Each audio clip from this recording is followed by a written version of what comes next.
అవుతాయి. దాని పేరే ధ్యానము. ఎప్పుడైతే ఆ వృత్తులన్నీ నిరోధం చెందుతాయో అప్పుడు మాత్రమే మనం ధ్యానంలోకి ప్రవేశించగలము.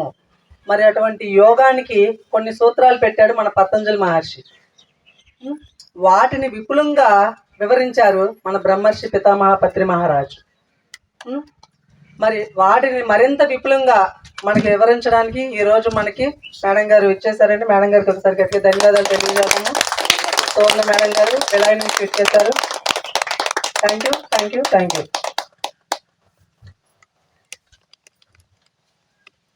అందరికీ నమస్కారాలు. ఫ్రెండ్స్, మనం ప్రతిసారి కలిసినప్పుడు ధ్యానం గురించి ఇంకా ఇంకా ఇంకా డెప్త్గా చెప్పుకుంటాం. అయితే ఫస్ట్ నేను అందరికీ ఒక రిక్వెస్ట్ ఏంటంటే, ఎంత చెప్పుకున్నా సాధన అనేది చాలా ఇంపార్టెంట్.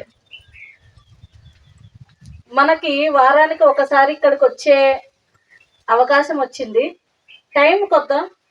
2 o'clock అంటే 2 o'clock వద్దాం అందరం. Group meditation first important. ధ్యానం ఒక సబ్జెక్ట్ చెప్పుకునే ముందు మనం ధ్యానం ఎందుకు చెయ్యాలి అంటే ఆల్రెడీ ఇక్కడ ఫుల్ అయ్యి ఉంది.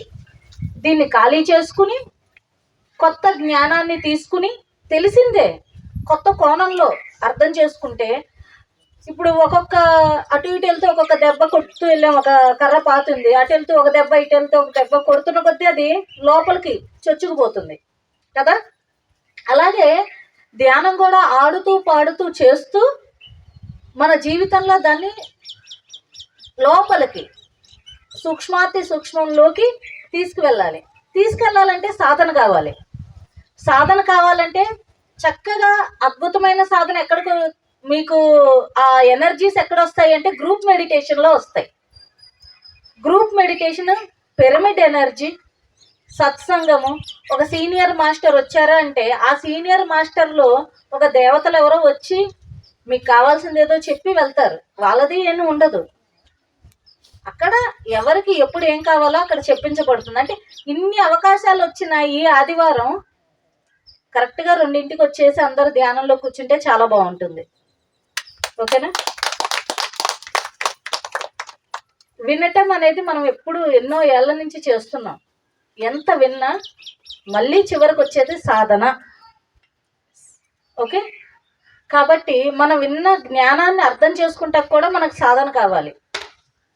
ఒకప్పుడు పత్రికారు రాకముందు, ధ్యానం రాకముందు మనకి భగవద్గీత అర్థం కాల, భజగోవిందం అర్థం కాల, ఉపనిషత్తులు అర్థం కాల, యోగ వాసిష్టం అర్థం కాల. చదివాం, చాలా మంది చదివారు, అర్థం కాలేదు. ఎందుకు అర్థం కాల? అక్కడ సాధన లేదు.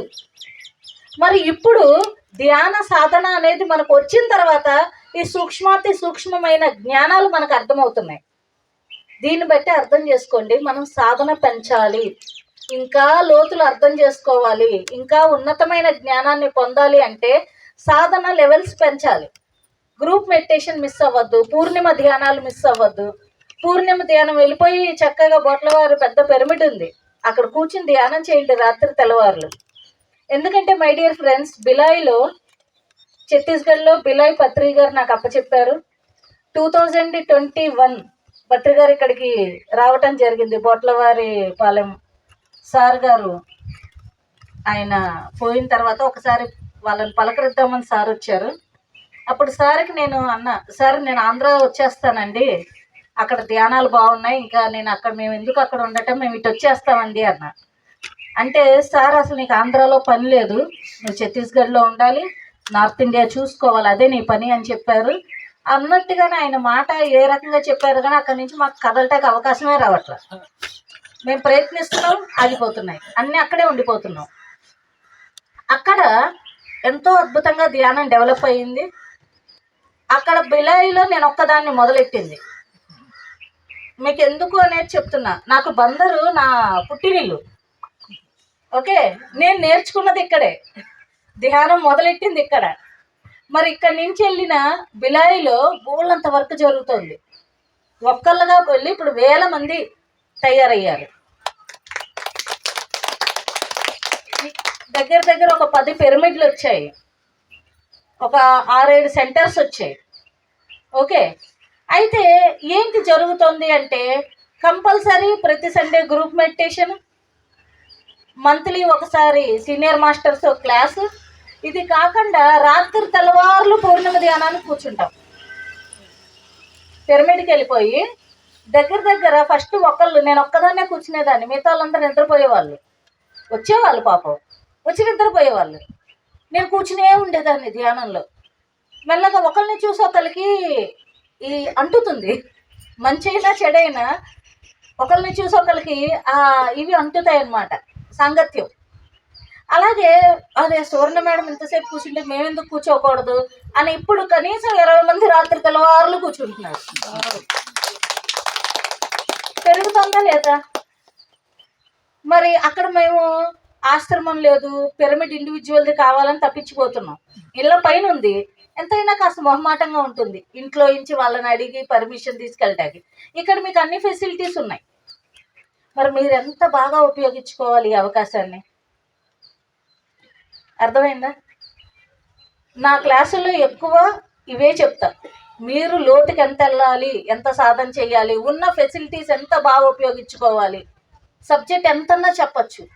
ఉపనిషత్తులు, వేదాలు, గ్రంథాలు, మనకేంటి ఉపయోగం? సాధన ఎక్కడి నుంచి మొదలవుతుంది? మీరు చేసే సాధన. ఇవాళ ఎందుకు ఈ మాట చెప్తున్నానంటే, ఇవాళ మనం పతంజలి గారిని, పత్రి గారిని కనెక్ట్ చేసుకుంటూ వెళ్దాం. ఈ భూమి మీద యోగం అనే మాట పుట్టింది, దాన్ని బలోపేతం చేసింది పతంజలి గారు. ఓకే, అయితే పతంజలి గారు మనకి 3 రకాల అద్భుతమైన జ్ఞానాన్ని ఇచ్చారు. అయితే కాలక్రమేణా చాలా తక్కువ అవైలబిలిటీలో ఉంది. ఆ 3 ఏంటంటే, శరీరం ఎలా శుద్ధి చేసుకోవాలి, శరీర శుద్ధి, వాక్కు శుద్ధి, మనోశుద్ధి. ఓకే, ఈ 3 ఆయన చెప్పినవే. శరీరము అనే దాన్ని ఆయన ఎక్కువ ప్రిఫరెన్స్ గట్టిగా యోగము అని చెప్పారు. ఆ యోగానికి మనం యోగాసన జోడిచ్చేసాం. యాక్చువల్గా ఆయన చెప్పింది అది కాదు, అది తర్వాత చెప్పుకుందాం. తర్వాత వాక్కు చాలా డీప్గా పతంజలి గారు చెప్పింది. ఈ వాక్కు ఎలా ఉండాలి, వచనం అనేది ఆయన ఎంతో అద్భుతంగా చెప్పిన భాషణం ఉంది. ఆ తర్వాత మనసుని ఎలా, ఎందుకంటే ఈ భూమి మీద సాధన అనేది ఎవరికి ఉంటుందంటే శరీరానికి ఉంటుందంటే శరీరానికి కాదు, మనసుకే ఉంటుంది. ఓకే, అయితే ఆయన ఒక విషయం చెప్పారు మనకి, ఈ మనస్సు ఉంటేనే బ్రహ్మం అనేది అర్థమవుతుంది, దాన్ని తెలుసుకోగలము, దానిలా మారగలము. ఇక్కడ మళ్ళీ 2 ఉంటాయి. తెలుసుకున్న వాళ్ళు జ్ఞానకాండ, అలా అయిపోయిన వాళ్ళు యోగము, దాన్ని యోగం అంటాం. అంటే ఒక యోగిలా మారటం ఒకటి, దానికి కావాల్సిన జ్ఞానాన్ని తెలుసుకుంటాం ఒకటి. రెండిట్ల మధ్య డిఫరెన్స్ ఉంది. మనం జ్ఞానాన్ని తెలుసుకుంటున్నాం ప్రతి క్లాస్కి వచ్చి, ప్రతి మాస్టర్ చెప్పే దాంట్లో ఆనిముత్యాలు ఉంటాయి, తెలుసుకున్నాం. మరి తెలుసుకున్న జ్ఞానాన్ని బ్రహ్మత్వం పొందాలి అంటే బ్రహ్మముగా మారాలి. ఆ జ్ఞానంతో అది అయిపోవటం, అలా మారిపోవటం. వీఆర్ మాస్టర్స్ అంటారు కదా, వీఆర్ గాడ్స్. పత్రికారు ఏమంటారు? అలా అయిపోయిన వాళ్ళు మీరు. అలా అవ్వాలి అంటే నీకు జ్ఞానం తెలియాలి. కానీ అలా మారాలి అంటే ఇక్కడి నుంచి అక్కడికి ఒక షిఫ్ట్ ఉంది. ఆ మధ్యలో వచ్చిన క్రమమే సాధన.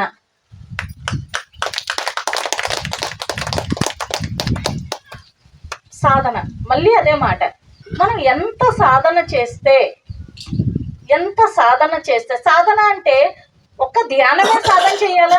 ధ్యానము చెయ్యాలి, జ్ఞానానికి కూడా సాధన చెయ్యాలి. ఇవాళ మనకు ఒక మాట తెలిసింది, నో కంప్లైంట్స్, నో జడ్జిమెంట్స్. పత్రికారు 5 వాక్యాలు తెలుసు కదా, నో కంప్లైంట్స్, నో జడ్జిమెంట్స్. అసలు ఏది చెప్పటానికి లేదు, అంటాకి లేదు. డిస్కషన్ చేసుకోవచ్చు, అది ఏది కరెక్ట్ ఏది రాంగ్ అని మనం ఒక చర్చ చేసుకుని సరైన పద్ధతిలోకి వెళ్ళొచ్చు. అట్లాగే ఇతరుల జీవితాల్లోకి తొంగి చూడవద్దు. పత్రికారు మనకు ఎప్పుడు చెప్తారు, ఇతరుల జీవితాలు, అది కొడుకైనా, కోడలైనా, భర్త అయినా ఎవరైనా వాళ్ళు ఇతరులు, మనకంటే భిన్నమైన వాళ్ళే. కలిసి ఉంటున్నామని ఒకటి కాదు. అర్థమైందా? ఎందుకంటే ఇది ఇది ఒక అద్భుతమైన శాస్త్రం. మన శరీరం వేరు, మనసు వేరు, బుద్ధి వేరు, ఆత్మస్థితులు కూడా వేరు, కానీ పరమాత్మ స్థితిలో మనందరం ఒకటే. ఇక్కడ ఈ 4 స్థితుల్లో వేరు కాబట్టి మనం మన పక్కన వాళ్ళని మనలా ఉండాలనో మనకు తెలిసిందా ఉంటే అది కుదరదు. అందుకే పత్రికారు ఏం చెప్పారు, ఇతరుల జీవితాల్లోకి తొంగి చూడద్దు. ఎవరిది ఎలా ఉంటే వాళ్ళని అలా అడిగితే చెప్పండి, లేకపోతే కామ్గా ఉండండి. అట్లాగే ఎప్రిసియేషన్, యాక్సెప్టెన్సీ అంటే ఒప్పుకోండి, వదిలేయండి. Okay, appreciation, acceptancy. ఈ 5 పత్రికారు ఒక బేసిక్, ఒక ధ్యానికి పాటించవలసిన జ్ఞాన సూత్రాలు. ఈ జ్ఞాన సూత్రాలు వింటే వస్తుందా, మళ్ళీ ఆచరిస్తే వస్తుందా? ఆచరణ అంటే ఏంటి? సాధన చెయ్యాలి. ఒక్కొక్క సూత్రాన్ని మన జీవితంలో ఒక్కొక్కటి అప్లై చేసుకుని దాని మీద ఈ ఈ నెలంతా నేను నో కంప్లైంట్స్లో ఉంటాను, అన్ని బుర్రలో పెట్టుకుంటే చేయలేం కదా. ఒకటి ఈ నెలలో నేనేం పాటించాలంటే ఒకటి పాటిస్తా, నో కంప్లైంట్స్. ఇంకా వేరే దృష్టి వద్దు. ఈ నో కంప్లైంట్స్ మీద మనకు ఒక నిఘా పెట్టుకోవాలి. నోట్లోంచి ఒకటి వచ్చిందా, తప్పు చేశారు, గట్టిగా కొట్టుకోండి, తప్పు లేదు. ఎందుకంటే ఇప్పుడు మనకి శిక్షించేది ఎవరు లేరు. మనకు మనమే శిక్షించుకోవాలి, మనకు మనమే సరిదిద్దుకోవాలి, మనకి మనమే సరి చూసుకోవాలి. ఎవ్వరు ఉండరు ఇక్కడ కదా. ఇప్పుడు చిన్నపిల్లలు తల్లి తండ్రి వాళ్ళకున్న జ్ఞానంతో తిడతారు, తప్పని చెప్తారు. మనకెవరు చెప్తారు? చెప్పిన ఎవరు మాట వింటాం? ఏ పిరమిడ్ మాస్టర్ ఎవరు మాట వినరు. ఓకే, కాబట్టి ప్రతి దాని మళ్ళీ ఆ జ్ఞానము, నో కంప్లైంట్స్ అని పత్రికారు ఇచ్చిన జ్ఞానాన్ని బ్రహ్మస్థితి అంటే ఆ బ్రహ్మ జ్ఞానిగా మారటం. అలా మారాలి అంటే మధ్యలో ఒక క్రమం ఉంది, దాన్ని సాధన అంటారు. ఆ సాధన ఉంటేనే శ్రవణ మనన నిధిధ్యాస అవుతుంది. ఓకే, విన్నాము, నెమరు వేసుకున్నాము, కానీ కాదు నిధిధ్యాస. అక్కడ నిలబడాలి ఆ స్థాయిలో. బుద్ధత్వం పొందటం వేరు, బుద్ధత్వంలో నిలబడటం వేరు. నిలబడగలగాలి అంటే సాధన. ఒక్కొక్క జ్ఞాన గుళికను పట్టుకుని దాని మీద సాధన చెయ్యాలి. ఆ సత్యాన్ని మనం అర్థం చేసుకుంటూ పోవాలి. అది మనకి పతంజలి గారు ఈ మనసు ఉండటం వల్లే మన బ్రహ్మత్వాన్ని పొందుతున్నాం. మనసే లేకపోతే మనం జంతువులు. మనసు ఉంది కాబట్టే మనం మహాత్ములం. ఈ మనసుని తేలిగ్గా తీసేయకూడదు. మనసు వల్లే మనం బ్రహ్మ జ్ఞానాన్ని పొందగల జ్ఞానం మనసే మనకు కలగజేస్తోంది. కాబట్టి ఆ మనసుని ఎలా ఆ దైవత్వపు స్థితిలోకి తీసుకెళ్లాలనేది దానికి మనం ఇచ్చే సాధన మీద డిపెండ్ అయ్యింది. అర్థమైందా? ఆ సాధన రహస్యాలు చెప్పింది చాలా చక్కగా పద్ధతిగా ఇంతకు ముందు చెప్పారు, తర్వాత చెప్పారు. పద్ధతిగా చెప్పింది ఎవరు అంటే పతంజలి మహర్షి. సో పతంజలి మహర్షి గారు చెప్పిన ఆ జ్ఞానాన్ని పత్రికారు మనకి చాలా విడమర్చి ఇంకా చక్కగా చెప్పారు. చాలా నేను పత్రికారుది పతంజలి యోగ సూత్రాలు హిందీలోకి ట్రాన్స్లేట్ చేయించి దాన్ని సరిదిద్ది నార్త్ ఇండియన్స్ అందరికీ పంచడం జరిగింది. అప్పుడు నాకు ఎన్నో క్లారిటీస్ వచ్చాయి. ఆ సరిదిద్దే క్రమంలో నాకు ఎన్నో మెసేజెస్ మాస్టర్స్. ఇవాళ అవి పంచుకుందామని మనం ఈ క్లాస్ పెట్టుకున్నాం. సో పతంజలి గారు మనకేం చెప్పారు? అష్టాంగ మార్గాల్ని యమనియమాలు లాస్ట్ అని చెప్పారు. ఆసన ప్రాణాయామ ఫస్ట్ యమనియమాలు మనకు పతంజలి గారు ముందు చెప్పి ఆసన ప్రాణాయామ ప్రత్యాహార ధారణ ధ్యాన సమాధి అయిపోయాయి. అయితే పత్రికారు వచ్చి ఏం చేశారంటే ఇంతటి గొప్ప యోగత్వపు జ్ఞానము జనాల మధ్యలోకి వెళ్ళని రీజన్ ఏంటో ఆయనకు అర్థమైంది. పత్రికారికి యమనియమాలు ముందు ఉండటమే కారణం. నువ్వు దొంగతనం చెయ్యొద్దు అన్నారు, అబద్ధాలు చెప్పొద్దు అన్నారు. చెప్పకుండా ఉండలేవుగా. దానికి కావాల్సిన శిక్షణ మనకి ఇవ్వబడలేదు. కాబట్టి నేను అబద్ధాలు మానలేను, ఇది దాటి ధ్యానంలోకి వెళ్ళలేను. అందుకని అవి ఆగిపోయాయి. ఈ అష్టాంగ మార్గము, ధ్యాన మార్గం అనేది మనకు దూరం అయిపోయింది.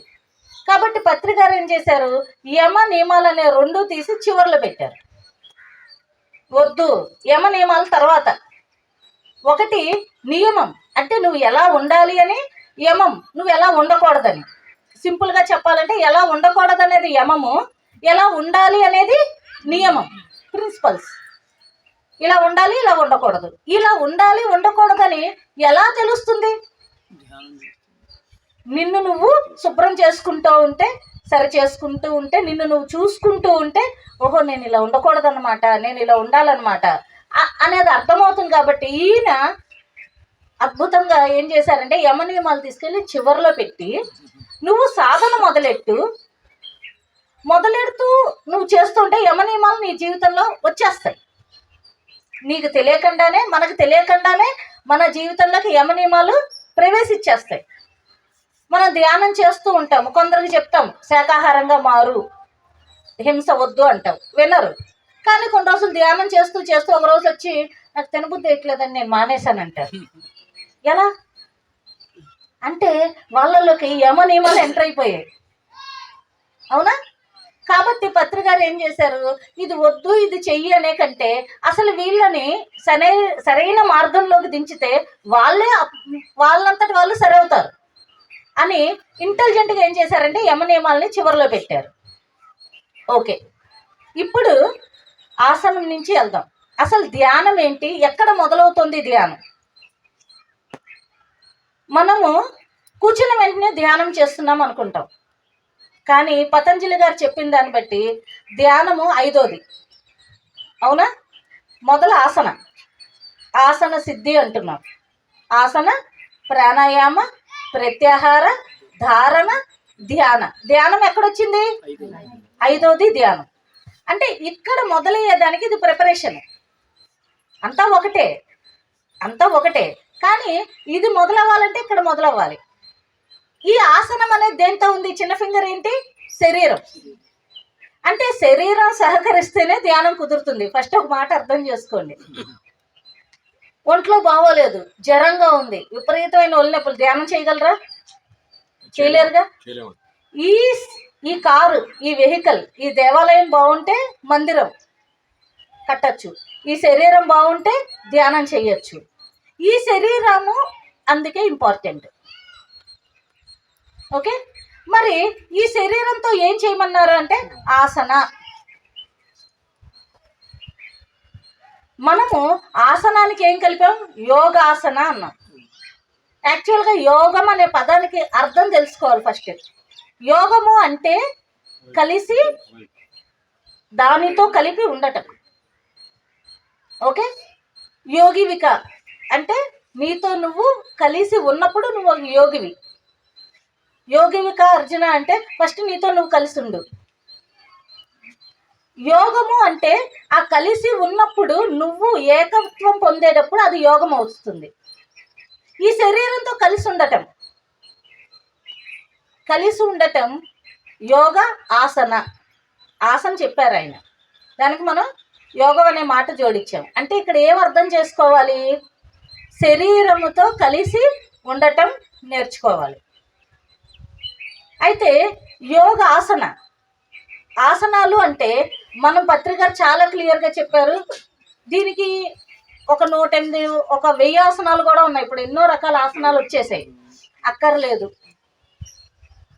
నీతో నువ్వు కలిసి ఉన్నప్పుడు యథా దృష్టి తదా సృష్టి. గుర్తుంచుకోండి, ఎప్పుడు ఎవరితో మనం కలుస్తామో, యోగత్వం పొందుతామో అక్కడ సృష్టి కార్యం జరుగుతుంది.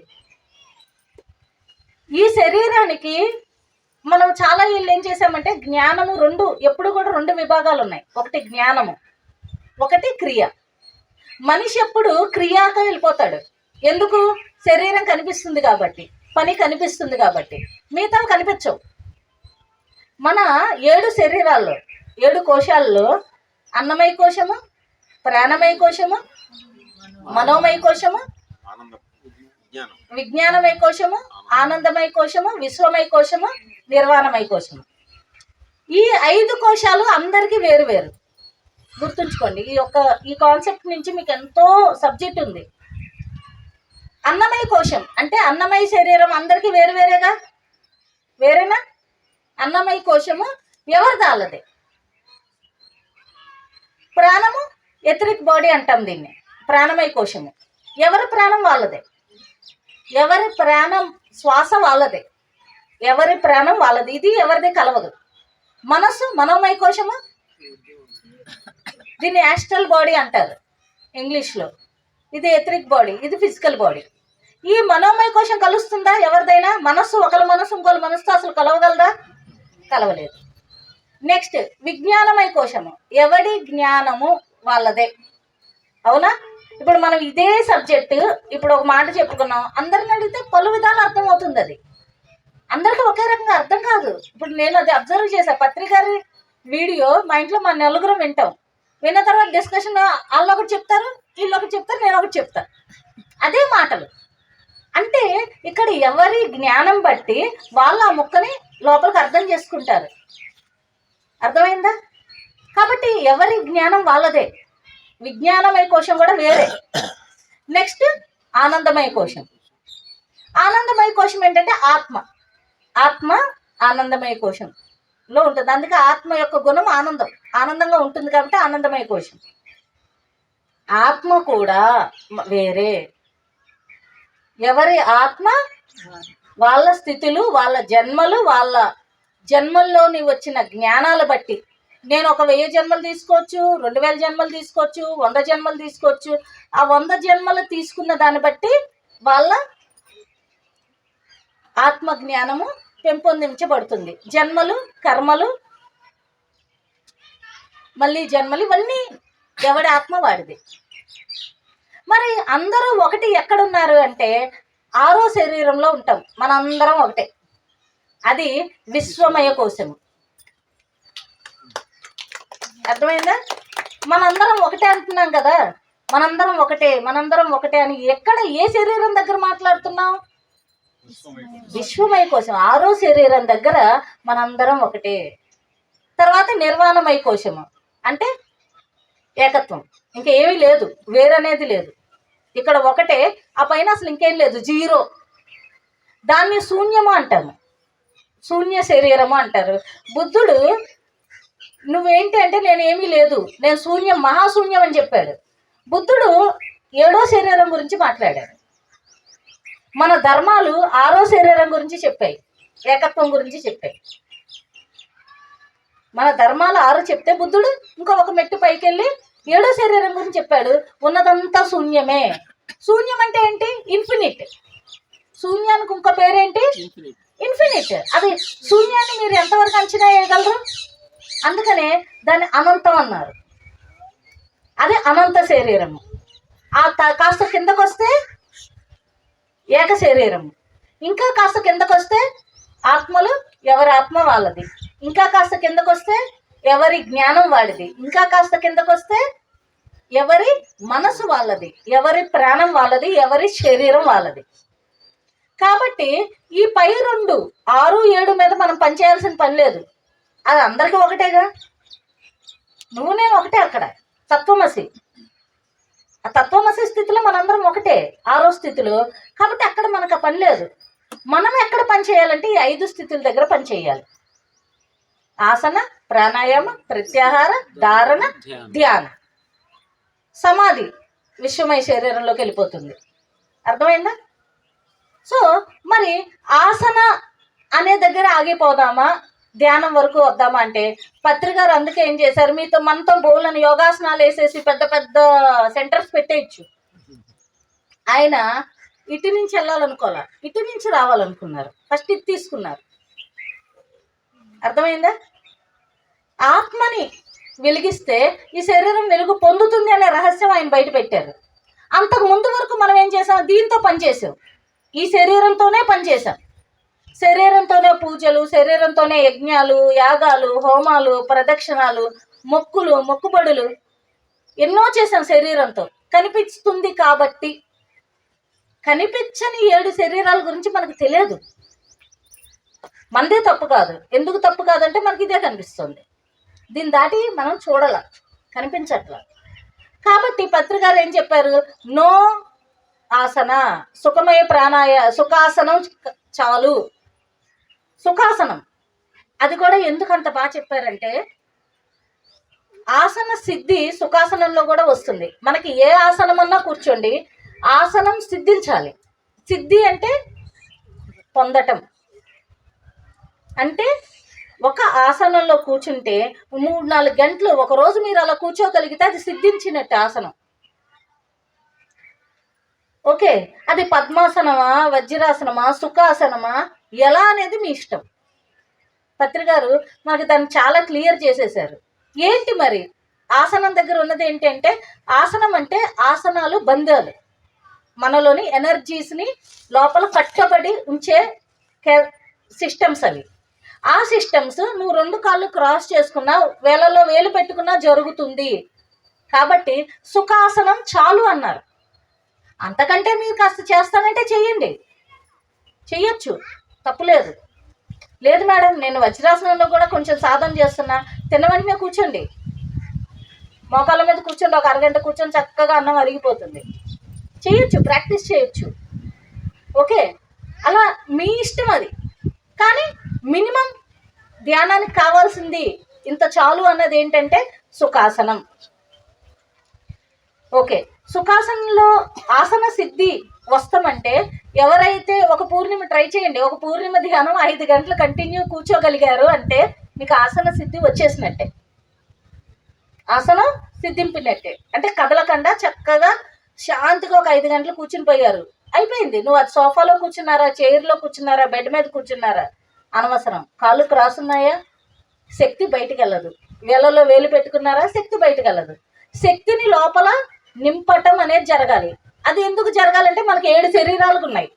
7 శరీరాలకు శక్తిని ఇవ్వగలగాలి మనం. అర్థమైందా? సో ఆసనం పతంజలి గారు చెప్పారు, పత్రి గారు చెప్పారు. పతంజలి గారు కూడా ఇన్ని ఆసనాలు చెప్పాల. ఇవన్నీ తర్వాత ఋషి పరంపరలో ఏ ఋషి వాళ్ళ తాడైతో కనిపెట్టి రకరకాల ఆసనాలు జోడించబడ్డాయి తప్ప ఆయన చెప్పింది కూడా యోగత్వం, ఆసనంలో యోగత్వం పొందండి అని చెప్పారు. యోగము, ఆసనానికి యోగం జోడించారు, యోగాసన. అది ఇన్ని అయ్యాయి. ఇప్పుడు పత్రికారు మళ్ళీ దాన్ని వెనక్కి తెచ్చి ఒకటి చాలు, ఒకదానికి ఒకటి చాలు కదా. 100 పడవల మీద కాళ్ళు పెట్టాల్సిన పని ఉందా? లేదు. నెక్స్ట్, ఆసనము శరీరానికి. ఇది ఇంకో రకంగా కూడా ఆలోచిద్దాము. ఆసనాలు ఎందుకు శరీరానికి పెట్టారు? ఈ శరీరము ఫ్లెక్సిబుల్గా ఉండాలి, అవునా? ఎటు కదిలితే అటు కదలబడాలి. ఈ శరీరము ఈజీగా ఉండాలి, ఈ శరీరము ఆరోగ్యంగా ఉండాలి, అంతే కదా. ఈ కారు ఎంత బాగుందో అంత దూరం మనం డ్రైవ్ చేయగలం. ఓకే, డ్రైవర్ మంచి పర్సన్, ఎక్స్పీరియన్స్డ్. కారు టైర్లు అరిగిపోయాయి, కారు బ్రేకులు సరిగ్గా పనిచేయట్లా, కారు కాస్త పాడైంది. ఎంత ఎక్స్పీరియన్స్ పర్సన్ అయితే ఏం లాభం? కారు బాగోలా, వెహికల్ బాగోలా, అవునా? అట్లాగే ఈ శరీరం ఎంత బాగుంటే డ్రైవరు అంత దూరం దీన్ని నడపగలడు. మరి ఈ శరీరం బాగుండాలి అంటే మనకి చాలా చిన్న నియమాలు. ఫ్లెక్సిబిలిటీ, ఎక్సర్సైజ్ చేయండి, వాకింగ్ చేయండి, యోగాసన వేయండి, ఆసనాలు వేయండి, ఏదైనా మన ఇష్టం. దాంతోపాటు ఆహార నియమము కంపల్సరీ. ఎందుకంటే పెట్రోల్ గాడిలో కిరోసిన్తో నడిపించలేదు, అవునా? ఇది పెట్రోల్ పోస్తే నడుస్తుంది, దీంట్లో డీజిల్ పోసినా నడవదు, కిరోసిన్ పోసినా నడవదు, పెట్రోలే పోయాలి. అలాగే డీజిల్ దాంట్లో పెట్రోల్ పోస్తే నడవదు. దాని సిస్టమ్ అది, ఎవరి సిస్టమ్ వాళ్ళది. ఈ దేహానికి ఆహార నియమాలు అనేవి ఉన్నాయి. సో పత్రికారు మనకి ఆరోగ్యమే మహాభాగ్యం అనే వీడియోలో చాలా క్లియర్గా ఎలాంటి ఆహారం తినాలి, యోగులకి ఎలాంటి ఆహారం మంచిది క్లియర్గా చెప్పారు. దాంట్లో అతి ముఖ్యమైనది వెల్లుల్లి లేకపోవటం, శాకాహారం తినాలి అనటం, మష్రూమ్స్ వద్దని చెప్పారు సార్. అట్లాగే ఎప్పటికప్పుడు వండుకొని వేడి వేడిగా తినండి. ఇవాళది రేపు తినద్దు. అది మన పూర్వీకులు కూడా చెప్పారు. ఒకరోజు తింటే యోగి, ఒకరోజు ఆహారం ఒక పూట ఆహారం తీసుకుని మిగతావి ఫలాహారం శ్వాసాహారంతో కూడా ప్రాక్టీస్ చేద్దాం. ఎందుకు నేను ఈ మాట చెప్తున్నానంటే, మనం ఇవాళ అలవాటు చేసుకోకపోతే రేపు ఇబ్బంది పడతాం. ఇవాళ ఒక పూట తింటాం, మెల్లమెల్లగా ఫలాహారము, మెల్లమెల్లగా శ్వాసాహారం. పొద్దున ఫలాహారం తీసుకున్నారు, మధ్యాహ్నం పూర్తి ఆహారం తీసుకుని రాత్రి శ్వాసాహారం అయిపోయింది. ఎందుకు? రేపు 60 ఏళ్ళు దాటిన తర్వాత ఈ పళ్ళు ఉండవు అనుకో, ఆహారం ఆటోమేటిక్గా యూనివర్స్ కట్ చేసేసింది శరీరం నుంచి. చాలా నాన్న, ఇన్నేళ్ళ నుంచి నువ్వు బాగా తిన్నావు, ఇప్పుడు ఇంకో ఆహారానికి రా. అప్పుడు మనకు మనసు ఒప్పదు, మారలేము. అటెళ్ళి ఇటెళ్ళి తింటానికి ప్రయత్నిస్తాము, తినలేము. దాని బదులు ఎప్పుడు కూడా రేపటికి కూడా ఆలోచించి మన బాడీలో వచ్చే మార్పులే మనని ఆటోమేటిక్గా వీటన్నిటి నుంచి డిటాచ్ చేస్తుంది. అవునా? చేసే ముందే మనం దాని గురించిన అవగాహన పెంచుకుని ఆ సిస్టమ్కి అలవాటు అయిపోతే రేపు ఇబ్బంది పడతామా? పడం కదా. అయిపోయింది. ఇప్పుడు ఎవరో షుగర్ వచ్చి డాక్టర్ షుగర్ మానే అనే కంటే ముందు నుంచి తగ్గించేస్తే అయిపోయింది కదా. అసలు మాను అనే అవకాశమే లేదు. అర్థమైందా? ఈ శరీరానికి మినిమం అంత జాగ్రత్త తీసుకోవాలండి. మినిమం దీని సర్వీసింగ్ ఎలా అయితే మన బండిలు సర్వీసింగ్కి ఇచ్చి ఇంజిన్ ఆయిల్ మార్పిచ్చి ఒకసారి హోల్ ఓవర్ సర్వీస్కి ఇవ్వకపోతే ఆ బండి తొందరగా పాడైపోతుంది. 20 ఏళ్ళు వచ్చే బండి 5-6 ఏళ్లలో పాడైపోతుంది. అట్లాగే ఈ శరీరానికి కొంచెం సర్వీస్ కావాలి. సరైన నిద్ర, సరైన ఆహారము, సరైన జీవన విధానము, ఈ మూడిట్ల గురించి మీరు రీసెర్చ్ చేయండి. ఇక్కడ నేను చెప్పను, ఎందుకంటే ఆల్రెడీ పత్రిక గారు చెప్పారు. ఈ 3 గుర్తుంచుకుని ఈ శరీరానికి ఈ సరైన జీవన విధానము, సరైన నిద్ర, సరైన ఆహారము కావాలి. ఇది అన్నమయ శరీరానికి సంబంధించిన ఒక సబ్జెక్ట్. ఓకే, నెక్స్ట్ ఇంకోటి ప్రాణము. ప్రాణము అన్నప్పుడే అక్కడ మనకేం గుర్తొస్తుంది? ఈ ప్రాణానికి ఏం కావాలి? ప్రాణ వాయువు, ప్రాణశక్తి. ఇక్కడ మనం ఏమంటున్నాం? ప్రాణ శక్తి అంటున్నాం. అంటే ఈ రెండో శరీరము ఏంటి మనకి? ప్రాణశక్తి, శక్తిని పెంపొందించే శరీరము. అర్థమైందా?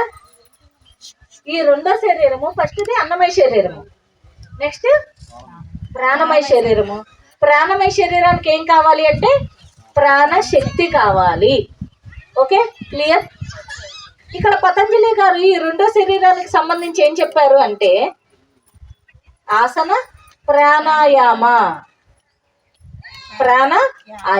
ప్రాణాయామ అంటే ఏంటి అంటే ప్రాణము, ఏ ప్రాణము అయితే మన లోపల జీవశక్తితో నిండి మనని బతికిస్తోందో ఆ ప్రాణాన్ని ఆయానం పెంపొందించుకోండి అని చెప్తున్నాడు. ఆసనము కూర్చుంటాం నేర్చుకున్న తర్వాత నెక్స్ట్ది ఏంటంటే ప్రాణాన్ని పెంచుకోవటం. ఈ మాట ఎందుకు వాడాల్సి వచ్చిందో ఒక్కసారి గమనించండి. మనము ఎన్నేళ్ళైనా బతకచ్చు కావాలంటే. ఒక విధంగా ఒక క్లాస్లో పత్రిక గారు అన్నారు, నువ్వు ఇమ్మోర్టల్, ఆత్మ ఇమ్మోర్టల్ అంటే చావు లేదు. అలాగే నీకు కూడా, ఈ శరీరానికి కూడా చావు లేదు. దాన్ని సరిగ్గా మనం కేర్ తీసుకుంటే ఈ శరీరానికి కూడా చావు లేదు. ఎన్నేళ్ళన్నా ఈ శరీరాన్ని బతికించవచ్చు. ఎంతోమంది హిమాలయ యోగులు ఆ పని చేస్తున్నారు. 150, ఇప్పుడు మనము 109 సంవత్సరాలు యోగి ఆయన్ని చూసాం. ఆయన ఇంకా యంగ్గా ఉన్నారు. ఏం చేస్తున్నారు ఆయన తన ప్రాణాన్ని ఆయానం అంటే పెంచుకుంటున్నారు. ఎలా పెంచుకోవటం అంటే ఇక్కడ రకరకాల ప్రాణాయామాలు ఉన్నాయి. ఓకే, దాంతో పత్రికారు ఏం చేశారంటే ఇన్ని రకాలలో మనకున్న టైం పీరియడ్ని మనం చూసుకుని ఒకదాని మీద కాన్సన్ట్రేట్ చేయొచ్చు. అది సుఖమయ ప్రాణాయామం అని చెప్పారు. ఓకే, పతంజలి గారు ఇంకా కొన్ని ప్రాణాయామాలు చెప్పారు. దాంట్లో అతి ముఖ్యమైన ప్రాణాయామాలు చెయ్యొచ్చు, మీకు సమయం ఉంటే, చెయ్యకపోయినా ఈ ఒక్క సుఖమయ ప్రాణాయామాన్ని సీరియస్గా చేసినా మీకు అంత ఫలితాలు వస్తాయి. ఓకే. అయితే అన్నమయ శరీరము కారు బాగానే ఉంది, ప్రాణమయ శరీరం శక్తి కేంద్రం, ఇంజన్ లాంటిది. ఈ కారు మొత్తానికి ఎనర్జీని ఇచ్చేది ఇక్కడ ఉంది, ఈ ప్రాణాయామం. ప్రాణాయామం దగ్గర ఎంత సిస్టమేటిక్గా పనిచేస్తే అంత మిగతా అన్ని శరీరాలకి ఎనర్జీ ఉత్పత్తి జరుగుతుంది. ఇది వెరీ ఇంపార్టెంట్ బాడీ. మనం ఏదైనా వర్క్ చేయాలి అంటే ఈ మొదటి 3 శరీరాలే మన చేతిలో ఉంది, 4, ఈ 5 నుంచి మన చేతిలో లేనిది. మన చేతిలో ఉన్నది మనం బాగా చేస్తే మిగతావన్నీ వాటంతట అవి సరవుతాయి. ఓకే. సో ఆసనం తేలికే. ఆసనం దగ్గర అసలు మనం ఏం చేయక్కర్లా, సుఖాసనం అని చెప్పేశారు. చక్కగా సుఖాసనం అన్ని అరేంజ్మెంట్స్ చేసుకుని కదలకుండా కూర్చుంటే నేర్చుకోవాలి. ఓకే. సుఖాసనంలో కూడా కదిలారు అంటే, కదులుతూ ఉన్నారంటే ఇంకా ఆసన సిద్ధి రాలా. అర్థమైందా? సో నెక్స్ట్ ఏంటి అంటే శక్తి కేంద్రము, ప్రాణశక్తి, ప్రాణమయ శరీరము. ఓకే. ఈ ప్రాణమయ శరీరానికి ప్రాణాయామం అని పెట్టారు పతంజలి గారు. 2వ శరీరాన్ని యాక్టివేట్ చేసే అతి ముఖ్యమైన సాధనం ఏంటి? ప్రాణాయామం. ఓకే. ఈ ప్రాణాయామం చేస్తే ఏమవుతుందంటే ఈ సెకండ్ బాడీ ఏదైతే ఎథరిక్ బాడీ అంటారో, ఏదైతే ఎనర్జీ బాడీ అంటారో, ప్రాణమయ శరీరం అంటారో, ఇది యాక్టివేట్ అవుతుంది. ఎలా యాక్టివేట్ అవుతుంది? దీనికి మూలం ఏంటి అంటే ప్రాణమయ శరీరంలో ఏమేమి ఉంటాయి చెప్పండి. ప్రాణమయ శరీరంలో ఊపిరితిత్తులు కాదు, ఊపిరితిత్తులు మన అన్నమయ శరీరంలో ఉంటాయి. ప్రాణమయ శరీరంలో నాడులు ఉంటాయి, చక్రాలు ఉంటాయి, కుండలిని ఉంటుంది. మనం ఏదైతే ఈడ, పింగళ, సుషుప్న నాడి అంటాం కదా, ఇవన్నీ కూడా చక్రాలు అంటాం కదా, 7 చక్రాస్ అని. అలాగే మనము బ్రహ్మ గ్రంథి, రుద్ర గ్రంథి, విష్ణు గ్రంథి అంటాం కదా, త్రిబంధకాలు. ఇవన్నీ కూడా ఎక్కడుంటాయి? ప్రాణమయ శరీరంలో ఉంటాయి. అవన్నీ శక్తి కేంద్రాలు, శక్తి క్షేత్రాలు. అర్థమైందా? ఇది యాక్టివేట్ అయితే ప్రాణమయ శరీరము ఆటోమేటిక్గా కుండలిని యాక్టివేషన్ అవుతుంది. ఈ ప్రాణమయ శరీరం యాక్టివేట్ అయిందనుకో ఆటోమేటిక్గా చక్రాలు యాక్టివేట్ అవుతాయి, ఆటోమేటిక్గా ఈడా పింగళ నాడులు యాక్టివేట్ అవుతాయి, సుషుప్న నాడి యాక్టివేట్ అవుతుంది. దీనికి మనం ఏం చెయ్యక్కర్లా. ఏం చెయ్యాలి అంటే ఈ శరీరాన్ని యాక్టివేట్ చేసే టెక్నిక్ తెలుసుకోవాలి. ఈ శరీరము యొక్క భాషలోనే దీని యొక్క యాక్టివేషన్ ఉంది. ప్రాణమయ శరీరము ఏంటి? ప్రాణమయ శరీరం దేంతో యాక్టివేట్ అవుతుంది? ప్రాణము, ప్రాణ వాయువుతో. ప్రాణవాయువు ఏంటి మంది? శ్వాస. శ్వాస. ఓకే. అయితే మేడం ప్రాణాయామం కూడా చేయొచ్చు కదా, సుఖమయ ప్రాణాయామం ఎందుకు అంటే ఇందాక మనం చెప్పాం, ఎక్కడ దృష్టి పెడితే ఆ దృష్టి పెట్టింది సృష్టింపబడుతుంది. యథా దృష్టి తదా సృష్టి. ఇప్పుడు మనం దృష్టి ఎక్కడ పెట్టాము? ఇంతకుముందు ఆసనం మీద పెట్టాము, ఆసన సిద్ధి వచ్చింది. ఇప్పుడు ఎక్కడ పెట్టాము దృష్టిని? శ్వాస మీద దృష్టి పెట్టాలి. అప్పుడు శ్వాస మీద పట్టు వస్తుంది. అర్థమైందా? శ్వాస మీద దృష్టి పెట్టాలి. ఇక్కడ చిన్న పాయింట్ మాట్లాడుకున్నాం. శ్వాస మీద దృష్టి పెట్టడం ధ్యానం కాదు, ప్రాణాయామం. అది మనం శ్వాస మీద దృష్టి పెడితే అక్కడికి తీసుకెళ్తుంది. కానీ మనం ఏం చేస్తున్నాం? అక్కడ ప్రాణాయామం చేస్తున్నాం, ప్రాణాన్ని పైకి తీసుకెళ్తున్నాం. అందుకే ఉచ్ఛ్వాస నిశ్వాసలు, బయటికి వచ్చే శ్వాస, పైకి బయటికి. శ్వాస ఎలా వస్తుంది? పైకి వచ్చి బయటికి వస్తుంది. ఆ శ్వాస మీద మన పూర్తి ఎరుకని కేంద్రీకరించినప్పుడు ఆ ప్రాణాయామం అనేది మనకి సిద్ధిస్తుంది. అర్థమైందా? ఎప్పుడైతే మీకు క్లియర్గా చెప్తున్నా, మనం ఎక్కడైనా తప్పులు చేసాము అంటే శ్వాసక్రియ దగ్గర తప్పులు చేస్తాం. శ్వాసే తప్పులు చేస్తే, ప్రాణాయామం దగ్గర తప్పు జరిగితే ధ్యానం వరకు ఎన్ని రోజులు చేసినా వెళ్ళలేము. హెల్త్ ఇష్యూస్ ఉన్నాయి. ఎందుకున్నాయి? నాడీ మండలి లోపలే కదా. నాడీ మండలి శుద్ధి జరగనప్పుడు అనారోగ్యాలు వస్తాయి, అవునా? నాడీ మండలి శుద్ధి జరగట్లేదంటే ఎక్కడ ప్రాబ్లం ఉంది? సెకండ్ శరీరం. ఫస్ట్ చెక్ చేసుకోవాలి మనం. అన్నమయ శరీరంలో ప్రాబ్లమ్స్ ఏమి ఉండవు. ఇక్కడ ప్రాబ్లం ఉంది అంటే ఫస్ట్ అది శక్తి లోపాలే. అర్థమైందా? మనందరినీ ఏమంటారు? We all are energy beings అంటారు, అవునా? మనందరం దేంతో కదులుతున్నాము? శక్తితో కదులుతున్నాం. ఈ అన్నమయ శరీరం దేంతో కదులుతోంది? శక్తితో కదులుతోంది. ప్రాణమయ శరీరము అసలు అదే శక్తి. మనోమయ శరీరము శక్తి కావాలి. విజ్ఞానమయ శరీరానికి కూడా శక్తి కావాలి. ఆనందమయ శరీరానికి కూడా శక్తి కావాలి. అర్థమైందా? మళ్ళీ ఒకసారి చెప్పుకుందాం. శరీరం కదలటానికి ఏం కావాలి? వినటానికి, తిన్నది అరగటానికి ఏం కావాలి? శక్తి కావాలి. ప్రాణము ఆయానం, ప్రాణంని పెంచుకోవటానికి ఏం కావాలి? శక్తి కావాలి. మనస్సు స్థిరంగా ఉండటానికి ఏం కావాలి? శక్తి కావాలి. అందుకే మీరు ఎప్పుడైనా పిరమిడ్లోకి వెళ్తే ఇమీడియట్గా మనస్సు శూన్యం అయిపోతుంది. ఎందుకు? శక్తి ఎక్కువ ఉంటుంది అక్కడ. శక్తి వల్లే మనస్సు కూడా శూన్యం అవుతుంది.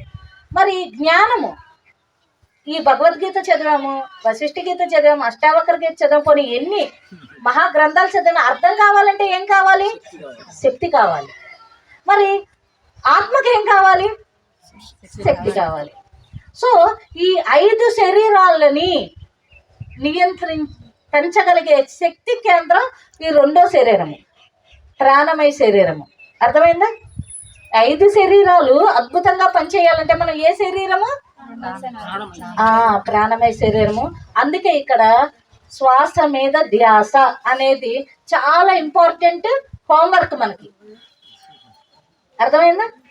పత్రికారు ఏం చెప్తారు? శ్వాస మీద ధ్యాస పెట్టు. ఏ కష్టం వచ్చినా ఏం చెప్తారు? వెళ్ళు శ్వాస మీద ధ్యాస పెట్టు. ఏ ప్రాబ్లం ఉంది, హెల్త్ ఇష్యూస్, ఏం చెప్తారు? శ్వాస మీద ధ్యాస పెట్టు అంటారు. అంటే ఇది మనము సరి చేయగలిగితే ఈ 2వ శరీరమైన ప్రాణమయ శరీరము, ఎథరిక్ బాడీ, ఎనర్జీ బాడీని దీన్ని మనం సరిచేస్తే ఆటోమేటిక్గా మిగతావి బాగుంటాయి. కానీ ఇక్కడ ఒక ట్విస్ట్ ఉంది, మనం చెప్పుకుందాం. సో ఇప్పుడు ఈ ప్రాణమయ శరీరంలో ఏమేమి ఉన్నాయి మనకి? నాడులు, గ్రంథులు, చక్రాసు, కుండల్ని, ఓకే, ఇవన్నీ కూడా ఈ ప్రాణమయ శరీరంలో ఉన్నాయి. ప్రాణమయ శరీరంతో వర్క్ చేయాలంటే ప్రాణశక్తిని చక్కగా ఆన అపాన ఈ 2 శ్వాసల్ని చక్కగా ఎరుకతో చూడగలిగితే చాలు. ఓకే, ఏం చేయగలిగితే చాలు? ఎరుకతో ఆ శ్వాసని చూస్తూ ఉంటే ఆటోమేటిక్గా మనసు శూన్యం అవుతుందని చెప్పారు. ఇక్కడ ఏదో ఉంది లాజిక్, అంతే కదా? మరి ఇది చేస్తే ఇది శూన్యం అవుతుందిగా. ఈ రెండింటికి లింక్ ఉంది. యాక్చువల్గా మన పూర్తి దేహంలో ఈ 3 ఒకటి. అర్థమైంది? మనోమయ శరీరం నుంచి యాస్ట్రల్ బాడీ అంటాం మనం. ఇది కనెక్టెడ్ అనమాట, ఈ 3 శరీరాలు. సో మన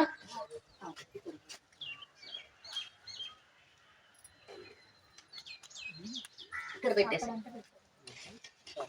సో మళ్ళీ మనం పతంజలి గారిని, పత్రి గారిని దగ్గరికి చేరుద్దాం.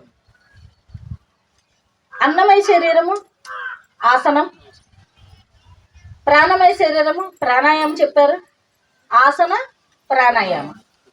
తర్వాత ఏం చెప్పారు? ప్రత్యాహార. ఈ ప్రత్యాహార వచ్చేసరికి ఇక్కడ ప్రాణమయ శరీరం ఎప్పుడైతే మనము ధ్యానం ప్రాక్టీస్ చేస్తామో, శ్వాస మీద ధ్యాస పెట్టి ఆ ప్రాణంతో కూడి లోపలికి వెళ్ళి బయటకు వస్తూ ఆయానం చేస్తూ ఉంటామో ఆటోమేటిక్గా నాడీ మండల శుద్ధి జరుగుతుంది. ఓకే, నాడులు అంటే మొత్తం పైప్ లైన్ అంతా క్లియర్ చేసి ఉంచాం. స్విచ్ చేస్తాం, పైనుంచి ట్యాంకులో నీళ్ళు మొత్తం అన్ని పైప్స్లోంచి బయటకు రావటం, అది జరగాలి. మొత్తం రెడీ అయిపోయింది పైప్ లైన్. ఇంతకు ముందు ఏముంది? బ్లాక్స్ ఉన్నాయి, పైప్ లైన్ సరిగ్గా లేదు. అంటే నువ్వు స్విచ్ చేసినా ఎక్కడో అక్కడ బ్రేక్ అవుతుంది. ఇప్పుడు ఏమవుతుంది? ముందు మనం ప్రాణమయ శరీరాన్ని ధ్యానము, శ్వాస మీద ధ్యాస పెట్టగా ముందు నాడీ మండలి శుద్ధి అవుతుందని చెప్తారు మాస్టర్స్, విన్నారో లేదో. ఎందుకు నాడీ మండలి శుద్ధి అవుతుందంటే ప్రాణమయ శరీరం క్లియర్ అవుతుంది. ఆసన ప్రాణాయామం మీద పట్టొచ్చింది, చక్కగా ధ్యానం చేస్తున్నాము, పూర్ణిమ ధ్యానం, యోగులతో ధ్యానం, గ్రూప్ మెడిటేషన్, ఎంత కుదిరితే అంత ధ్యానం చేస్తూ ఉంటే ఆటోమేటిక్గా ప్రాణాయామం మీద పట్టొచ్చి ఈ నాడీ మండలి శుద్ధి జరుగుతుంది. నాడీ మండలి శుద్ధి జరిగింది, కానీ శక్తి ప్రవాహానికి ఇంకోటి ఏదో కనెక్షన్ ఉంది. అదేంటి అంటే పతంజలి గారు చెప్పిన ఆసన ప్రాణాయామ ప్రత్యాహార. గుర్తుంచుకోండి, ప్రత్యాహార అంటే ఏంటి? ఏంటి ప్రత్యాహార చెప్పండి. ప్రత్యాహార ప్రత్యాహార అంటే ఇన్నర్ జర్నీ కాదు. ప్రత్యాహార అంటే అసలు ప్రత్యాహార మీనింగ్ ఏమండి? Alternate energy. యాక్చువల్గా అది కూడా కాదు. ప్రత్యాహార అంటే మన ఆహారాన్ని తీసుకునే వాటిని నియంత్రించగలగటం. ఏవేవి ఆహారం తీసుకుంటాయి? కళ్ళు, ముక్కు, చెవులు, పంచ జ్ఞానేంద్రియాలని లోపలికి తీసుకోవటాన్ని ప్రత్యాహారం అంటారు. అర్థమైందా? ఏవైతే మనకి ఎనర్జీ సోర్సెస్గా పనిచేస్తున్నాయో లోపలికి తీసుకునే జ్ఞానం కూడా శక్తి, లోపలికి ఇంద్రియ శక్తి, ఈ పంచేంద్రియాలని లోపలికి తీసుకోవటాన్ని ప్రత్యాహారము అంటారు. ఈ పంచేంద్రియాల యొక్క హెడ్ ఎవరు? మనసు. ఈ మన పంచేంద్రియాలకి ఎవరండి మూలం? అవి ఎందుకు పనిచేస్తున్నాయి? ఎవరి కోసం పనిచేస్తున్నాయి? మనసు కోసం పనిచేస్తాం. మనసు ఇంద్రియాలతో పని చేయించి దాన్ని అది పెంపొందించుకుంటుంది. ఓకే, ఈ ఇంద్రియాలని లోపలికి తీసుకొని ఆ ఇంద్రియాలని ఆహారం నుంచి దూరం చేయటం. ఎప్పుడైతే ఈ పంచేంద్రియాలు వాటి ఆహారం నుంచి దూరం చేసామో మనసుకి ఏమవుతోంది? అక్కడ మనసుకి ఆహారం, ఎక్కడ ఇన్ఫర్మేషన్ దొరకట్ల. అవునా? మనసుకి ఎక్కడ ఇన్ఫర్మేషన్ దొరకట్లేదు. ఇప్పుడు మనసు ఏమవుతుంది? శూన్యం అవుతుంది. అర్థమైందా? ప్రాణాయామం వల్ల ప్రత్యాహారం జరుగుతుంది.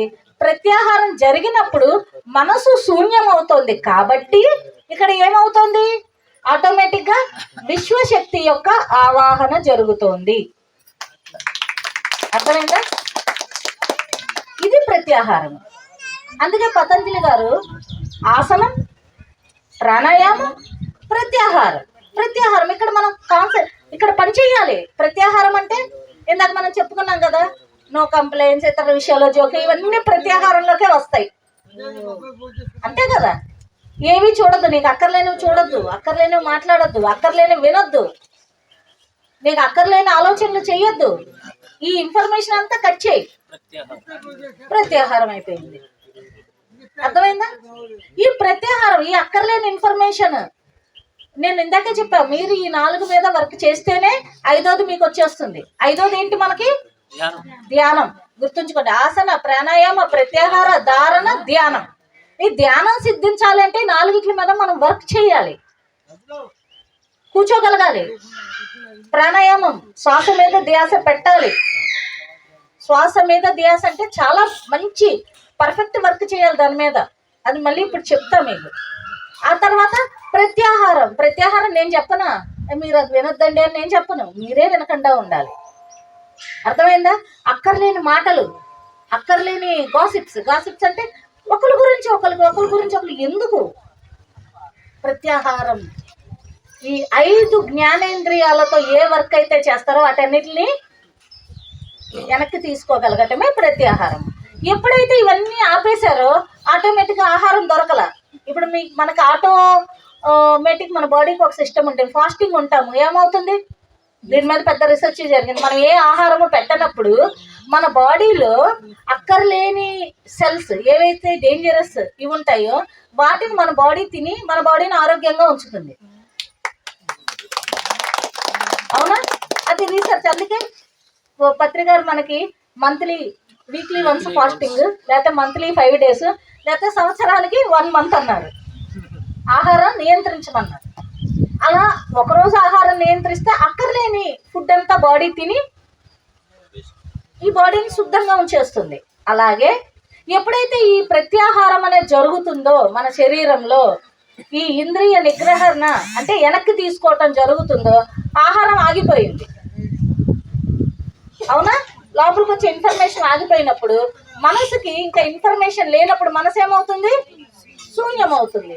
ఆ శూన్యంలో ఇప్పుడు మనసుకు మళ్ళీ శక్తి కావాలి కదా, ఎందుకంటే ఈ మొత్తం సిస్టమ్ నడిపించడానికి మూలం ఏంటి? ఎనర్జీ.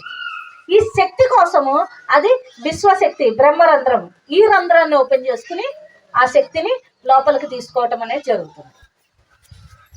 అర్థమైందా? ఇది శక్తి లోపలికి వచ్చిన తర్వాత జరిగేది. పతంజలి గారు ఏం చెప్పారంటే ఆసన ప్రాణాయామ ప్రత్యాహార ధారణ స్థితి. ఇది కూడా చాలా మంది ఆగిపోయే స్థితి, బాగుండే స్థితి ఆగిపోయేది. ఎట్లా అంటే హాయిగా చల్ల ఏసీలో కూర్చున్నాం, బయటికి రాబుద్దేది చూడండి. అలాగే ధారణ స్థితిలో ఎవరికి అది దాటి ముందుకు రాబుద్దేది. కానీ ధారణ స్థితి ధ్యాన స్థితి కాదు. ధారణ స్థితి ఏంటి అంటే ఎక్స్పీరియన్సెస్ మనకి అద్భుతమైన థర్డ్ ఐ యాక్టివేషన్, అద్భుతమైనవి ఏవేవో చూస్తూ ఉంటాం, ఏవేవో మెసేజ్లు వస్తూ ఉంటాయి. ధ్యానంలో కూర్చుంటే తేలిపోతున్నట్టు ఉంటాం, ధ్యానంలో కూర్చుంటే ఏదో లోకాలకు వెళ్ళిపోయినట్టు అనిపిస్తుంది. అట్లాగే ధ్యానంలో కూర్చుంటే ఎన్నో మెసేజెస్ వస్తాయి. ఓకే, అవన్నీ కరెక్టే, కానీ ఆగిపోకూడని స్థితి అది. ఇదంతా శబ్దంతో ఉంది. అవునా? ఈ అనుభవాలు అనేవి ధ్యానంలో వస్తాయి, అది శబ్దం. కానీ ధ్యానం అనేది ఏంటి? నిశ్శబ్దం. మరి శబ్దం దగ్గర ఆగుదామా, నిశ్శబ్దం దగ్గర ఆగుదామా? శబ్దం అనుభవిస్తూనే శబ్దాన్ని దాటి నిశ్శబ్ద స్థితిలోకి వెళ్ళగలగటం చెయ్యాలి. కాబట్టి మళ్ళీ ఇప్పుడు ఈ 4 శరీరాలు, అన్నమయ శరీరానికి ఏం కావాలి? ఆహారము, ఆరోగ్యంగా ఎక్సర్సైజ్ అనుకో, బాడీ ఫ్లెక్సిబుల్, లేదా పనులు చేసుకోండి, వాకింగ్ చేయండి, ఏదైనా చేయండి, బాడీ ఫ్లెక్సిబుల్ ఉండాలి. ఆహారము ఇక్కడ చూసుకోవాలి మనం, ఆరోగ్యానికి ఇది కావాలి. నెక్స్ట్ ప్రాణమయ శరీరానికి ప్రాణము, శ్వాస మీద ధ్యాస. ఎంత పర్ఫెక్ట్గా ధ్యాస పెడితే అంత సిస్టమేటిక్గా ఈ ప్రాసెస్ జరుగుతుంది. శ్వాస మీద ధ్యాస అద్భుతమైన క్రియ. ఇది అర్థం చేసుకుంటే ఒక 2 నిమిషాల్లో అలా ధ్యానంలోకి వెళ్ళిపోవచ్చు, సైలెంట్ స్టేట్లోకి. తర్వాత థర్డ్ది ఏంటి అంటే ప్రత్యాహారము. మన ఇంద్రియాలను, జ్ఞానేంద్రియాలను వెనక్కి తీసుకోవటం. స్టాప్ ద థింకింగ్, సీయింగ్, అక్కర్లేనివన్నీ ఆపేయండి. అప్పుడు అది ప్రత్యాహారం అవుతుంది. ప్రత్యాహారంలో శక్తి యొక్క ఆవిర్భావం జరుగుతుంది. అప్పుడు ధారణ స్థితికి వస్తాము. ధారణ స్థితిలో థర్డ్ ఐ యాస్ట్రల్ ట్రావెల్ వేరు, గుర్తుంచుకోండి. ఇక్కడ థర్డ్ ఐ జరుగుతుంది, యాస్ట్రల్ ట్రావెల్ ఇక్కడ జరుగుతుంది, ధ్యానంలో జరుగుతుంది. థర్డ్ ఐ ఎక్స్పీరియన్స్ చూడద్దు వాళ్ళని. థర్డ్ ఐ యాస్ట్రల్ ట్రావెల్, ఇవి 2 కూడా వేరు. ఓకే, థర్డ్ ఐ ఎక్స్పీరియన్సెస్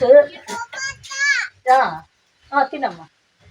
చాలా మంది ఈ థర్డ్ ఐ ఎక్స్పీరియన్సెస్ ధ్యానం అనుకుంటారు. అందుకే ఇందాక నేను చెప్పా, ఇక్కడ ఆగొద్దు, ఇంకా ముందుకెళ్ళండి. చాలా మంది ధ్యానంలో వచ్చే అనుభవాల నుంచి మేము చాలా గొప్పగా ఉన్నాము, మేము టాపర్స్, ఆధ్యాత్మిక అహంకారం వచ్చే అవకాశం ఇక్కడే ఉంటుంది, 4th పార్ట్లో. గుర్తుంచుకోండి, ఎప్పుడు గుర్తుంచుకోండి. ఒక ధ్యాని అనేవాడికి చివరి జన్మ కూడా యోగ భ్రష్టత్వం పట్టే అవకాశం ఉంటుంది. పత్రికారు మరీ చెప్పిన విషయం ఇది. ఆఖరి జన్మే ఆఖరి జన్మే, అన్నీ తెలుసు, అహంకారం వచ్చింది, ఇంకొక జన్మ తీసుకోవాల్సి వస్తుంది. సార్ని ఒకళ్ళు క్వశ్చన్ అడిగారు, సార్ మళ్ళీ ఎన్ని జన్మలు సార్ అని. ఎన్నో అక్కర్లో ఒక్క జన్మ మళ్ళీ పడుతుంది. ఎందుకది? ఈసారి ఆ జన్మలో చాలా జాగ్రత్తగానే వస్తాము, పొరపాటును మళ్ళీ ఇంకో తప్పు జరిగింది అనుకో. అందుకని ఒక బుద్ధత్వం పొందినవాడు, మనందరం బుద్ధత్వం పొందిన వాళ్ళమే. సత్యం తెలిసింది అంటే బుద్ధుడి స్థితికి వచ్చిన వాళ్ళమే. మనం ఎక్కడ జాగ్రత్తగా ఉండాలి అంటే ఈ ధారణ స్థితిలో మనకు ఎక్స్పీరియన్స్ వస్తూ ఉంటాయి. ఒక్కొక్కరికి రకరకాల సిద్ధులు వస్తాయి. అనిమ, లగిమ, గరిమ అంటే ఏం లేదు, సూక్ష్మంలోకి వెళ్ళటం. అనిమ మనం సూక్ష్మాతి సూక్ష్మంలోకి వెళ్ళాలి అంటే అణువు అణువున వెలిసిన దేవుడు అంటాం కదా. అణువు అణువున ఆత్మ పదార్థాన్ని చూడగలగటం. అణువులోకి వెళ్ళి నీ లోపలున్న అణువు, పరమాణువు, పరమాణువు చూడండి, అది మీకు కనిపించదు, దైవము కనిపించదు, అది మైక్రో లెవెల్లో ఉంటుంది, సూక్ష్మాతి సూక్ష్మంగా ఉంటుంది. అంత సూక్ష్మంలోకి వెళ్తాం ధ్యానం. అదే నువ్వు అనంతంలోకి వెళ్ళావనుకో, అది గరిమ. ఈ సిద్ధులు ఏవైతే ఉన్నాయో అవి ఆటోమేటిక్గా ఈ స్థితిలో వస్తాయి మనందరికీ, ధారణ స్థితిలో. ఓకే, ఈ ధారణ స్థితిలోకి వచ్చిన తర్వాత ఇదే మనకి అహంకారాన్ని తెస్తుంది. అబ్బో నాకు చూసావా ఎంత అనుభవాలు ఉన్నాయో, అది అనుభవాలే, ధ్యానం కాదు. ఇవి వదిలితేనే నువ్వు ధ్యానంలోకి వెళ్తావు. ఇవి ఉంచుకో, అనుభవించు, కానీ ఇది వదలాలి,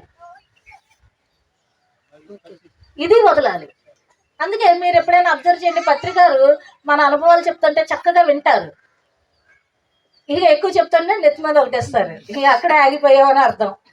అప్పుడప్పుడు కేర్లెస్గా తోసేది. ఒక గ్రేట్ మాస్టర్ అనుభవాలు చెప్తున్నాడు అనుకో అంటారు. అంటే నువ్వు అక్కడ ఆగొద్దు, అని అలా తిడితే కానీ అది వదలడు. అర్థమైందా? సో ఈ అనుభవాల స్థితిలో మనం ఆగిపోయే అవకాశం ఉంది. అనుభవాలను తీసుకుంటూనే ఇంకా ముందు ఒక అడుగు వేస్తే అది ధ్యానము.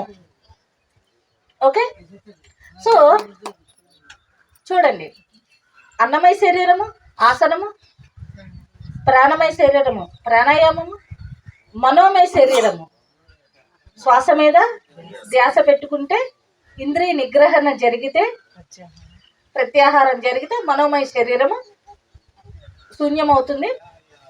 మనోమయ శరీరం శూన్యమైన తర్వాత విజ్ఞానమయ శరీరం దగ్గర ధారణ. ఇది విజ్ఞానమయ శరీరంలో ధారణ అని ఎందుకు చెప్పామంటే, ఎక్కడ ఏది ఎలా అనే జ్ఞానాన్ని పొందడం విజ్ఞానమయ శరీరంలో జరుగుతుంది. అర్థమైందా? ఎంతో మ్యాటర్, ఎంతో సబ్జెక్ట్. ఇది తప్పు కాదు, ఇది తీసుకుంటేనే మళ్ళీ ముందుకెళ్ళాలి. ఎంతో జ్ఞానాన్ని ఇక్కడ తీసుకోవచ్చు. ఎందరో మాస్టర్స్ యొక్క అనుభవాలు, ఎందరో సబ్జెక్ట్ ఈ విజ్ఞానమయ శరీరంలో మనకు వస్తుంది. ఇది దాటి ముందుకెళ్తే ఆ వచ్చే స్థితి ధ్యానము. ఓకే, ధ్యానము అంటే ఏం చెప్పారు పత్రి గారు మనకి?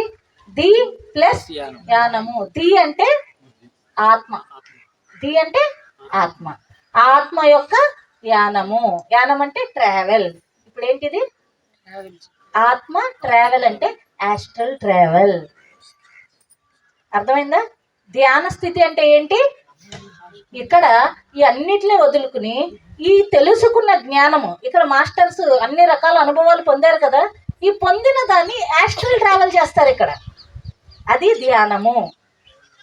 అర్థమైందా? ఇక్కడ మనసు శూన్యం అవుతుంది. ఈ మనసు శూన్యం అవటం వల్ల ప్రత్యాహారము, మనసు శూన్యమైంది, ధారణకి వెళ్ళారు. ధారణలో ఎంతో జ్ఞానాన్ని తీసుకున్నారు. ఈ తీసుకున్నది జ్ఞానమే, అనుభవం కాదు, గుర్తుంచుకోండి. అనుభవంగా మార్చుకోవాలంటే యాస్ట్రల్ ట్రావెల్ కావాలి. ఆ యాస్ట్రల్ ట్రావెల్ స్థితి ధ్యానము. The plus annum. గుర్తుంచుకో, ధ్యానం అంటే శూన్యస్థితి. శూన్యస్థితి అంటారు, కాదు, శూన్యస్థితిలోంచి యాస్ట్రల్ ట్రావెల్ జరుగుతుంది. ది ప్లస్ యానము, ధ్యానము. అర్థమైందా? ధ్యానం అంటే ది ప్లస్ ధ్యానము, ధ్యానము.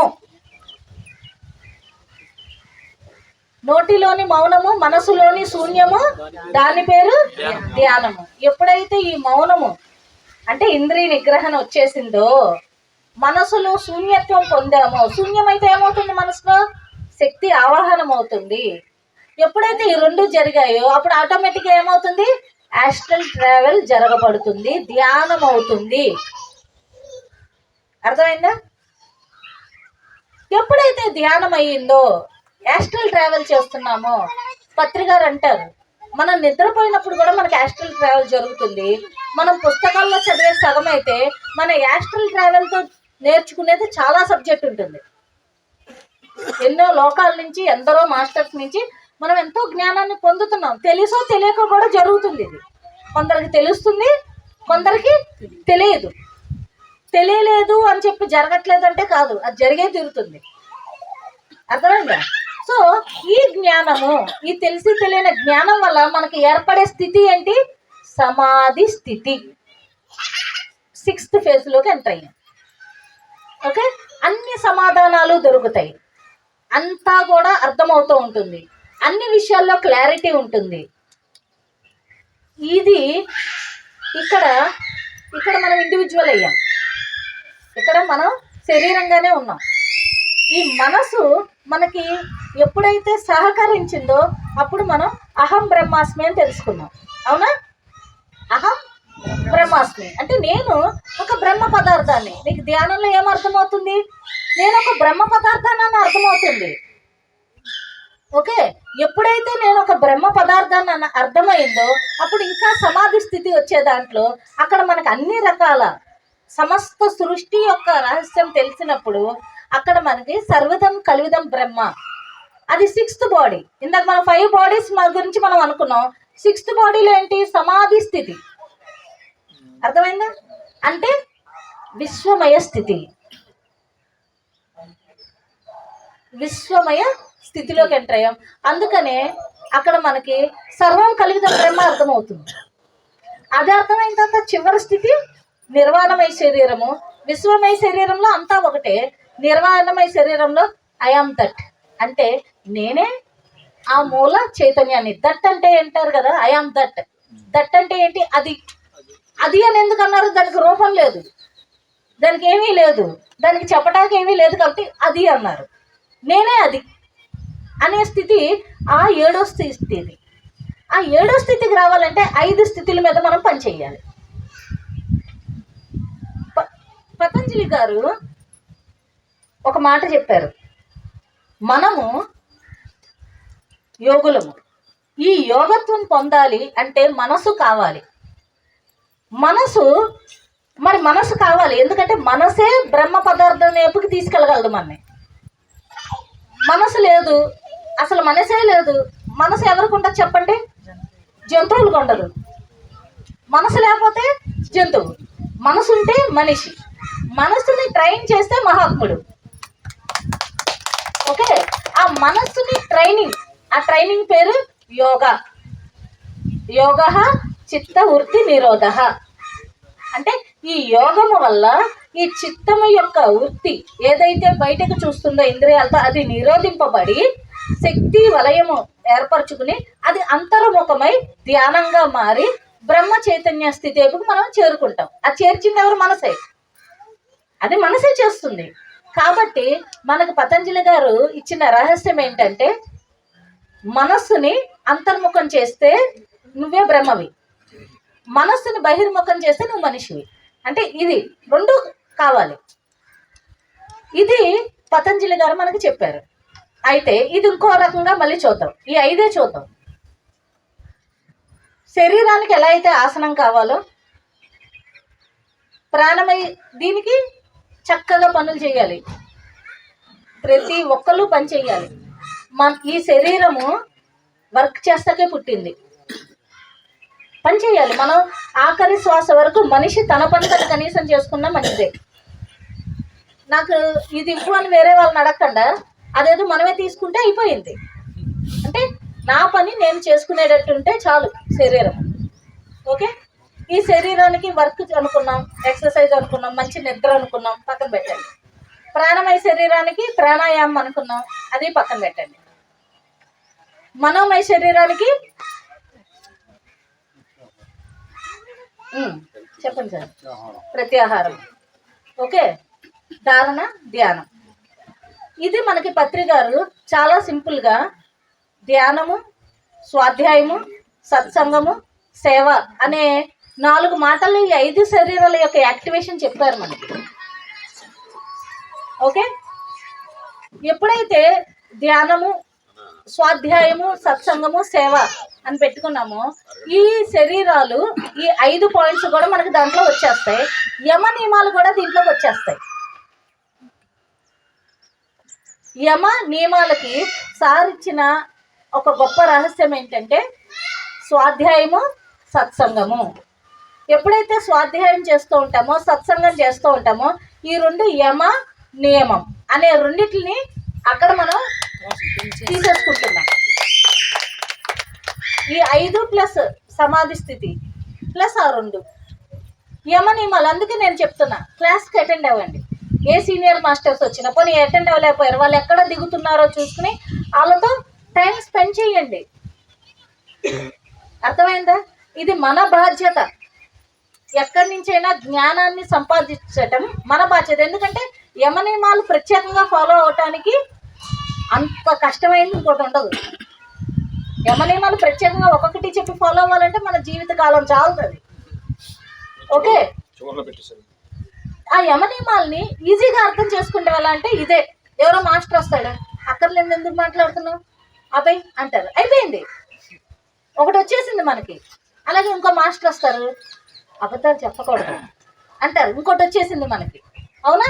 అలా ఒక్కొక్కరు నోటి నుంచి వచ్చే ఈ సత్సంగము, స్వాధ్యాయము, ఒకటి పుస్తకాల నుంచి, ఒకటి సత్సంగం నుంచి, ఈ 2 మనకి యమ నియమాలని తెలియకుండానే నేర్పించేస్తున్నాయి. అర్థమైందా? ఇప్పుడు చెప్పండి, యమ నియమాలు వచ్చేసాయి, ధ్యానము, ఆసనము, ప్రాణాయామము, ప్రత్యాహారము, ధారణ, ధ్యానము, ఇవన్నీ వస్తే సమాధి స్థితి పొందుతాం కదా. అవునా? ధ్యానము, సమాధి స్థితులకి అర్థం అవుతున్నా కూడా ప్రత్యాహారం దగ్గర పడిపోతామేంటి? పిల్లలు, భర్త ఎక్కడన్నా పడిపోతామేంటి? అది జ్ఞానం లేకపోవటం. అంటే మరి అక్కడ దాకా అర్థమవుతోంది. మళ్ళీ ఇక్కడ 2 ఉన్నాయి. జ్ఞానకాండ ఒకటి ఉంది, బ్రహ్మ స్థితి ఒకటి ఉంది. జ్ఞానము, బ్రహ్మస్థితి, బ్రహ్మలో ఐక్యం అవటం, ఈ రెండింటికి స్థితులు వేరు. జ్ఞానము తెలుసుకోవటము అప్లై చేసినప్పుడు అది బ్రహ్మస్థితి, బ్రహ్మ జ్ఞానంగా మారుతుంది. పత్రిజీ బ్రహ్మ ఋషి ఎలా అయ్యారు? ఆయన అర్థం చేసుకున్న జ్ఞానాన్ని తన జీవితంలో అప్లై చేశారు. అప్లికేషన్లో ఫాల్ట్ వస్తుంది. నేను స్వాధ్యాయం చేశాను, శ్రవణం చేశాను, మననం చేశాను, నిధిధ్యాస దగ్గర పడిపోతున్నా. ఇప్పుడు అమ్మ అడిగారు కదా, ఆ క్వశ్చన్కి ఇదే. అంటే నేను అన్నీ తెలిసి ఇక్కడ ఎక్కడో భవబంధాల్లోనే ఎక్కడో పడిపోతున్నా. అంటే ఎక్కడ ఫాల్ట్ వచ్చింది? నిధిధ్యాసలో ఫాల్ట్ వచ్చింది, అక్కడ నిలబడలేకపోతున్నాం. అంటే ఏంటి అర్థం? శ్రవణమో మననమో ఫాల్ట్ ఉంది. అంటే వినటమో ప్రాబ్లము, విన్నది నెమర వేసుకుని ఆచరణలో ప్రాబ్లము.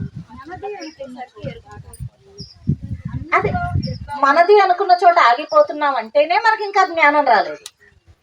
ఆ పాయింట్ ఇంకా అర్థం కాల. అసలు మనది అనేది ఎంతవరకు, పోనీ అది ఆలోచిద్దాం. నీది అనేది ఎంతవరకు? నేను పుట్టినప్పుడు నేను అనుకుంటా. ఆ చిన్న పాపగా ఉన్నప్పుడు నాకు నేనే తెలుసు, ఇంకెవరు తెలియదు. ఇది అమ్మ అని తెలియదు, నాన్న అని తెలియదు, అమ్మమ్మ అని తెలియదు. ఈ నేనుకు పేరేంటో కూడా తెలియదు. ఈ నేను ఆడ మగ కూడా తెలియదు. అవునా కదా? పుట్టిన పసిపిల్లలకి తన గురించి తనకి ఏం తెలుసు? ఏమీ తెలియదు. ఆ నేను మెల్లగా ఒక్కొక్కరు పరిచయం అయ్యి ఇదే నేను అనుకుంటూ ఉంటుంది.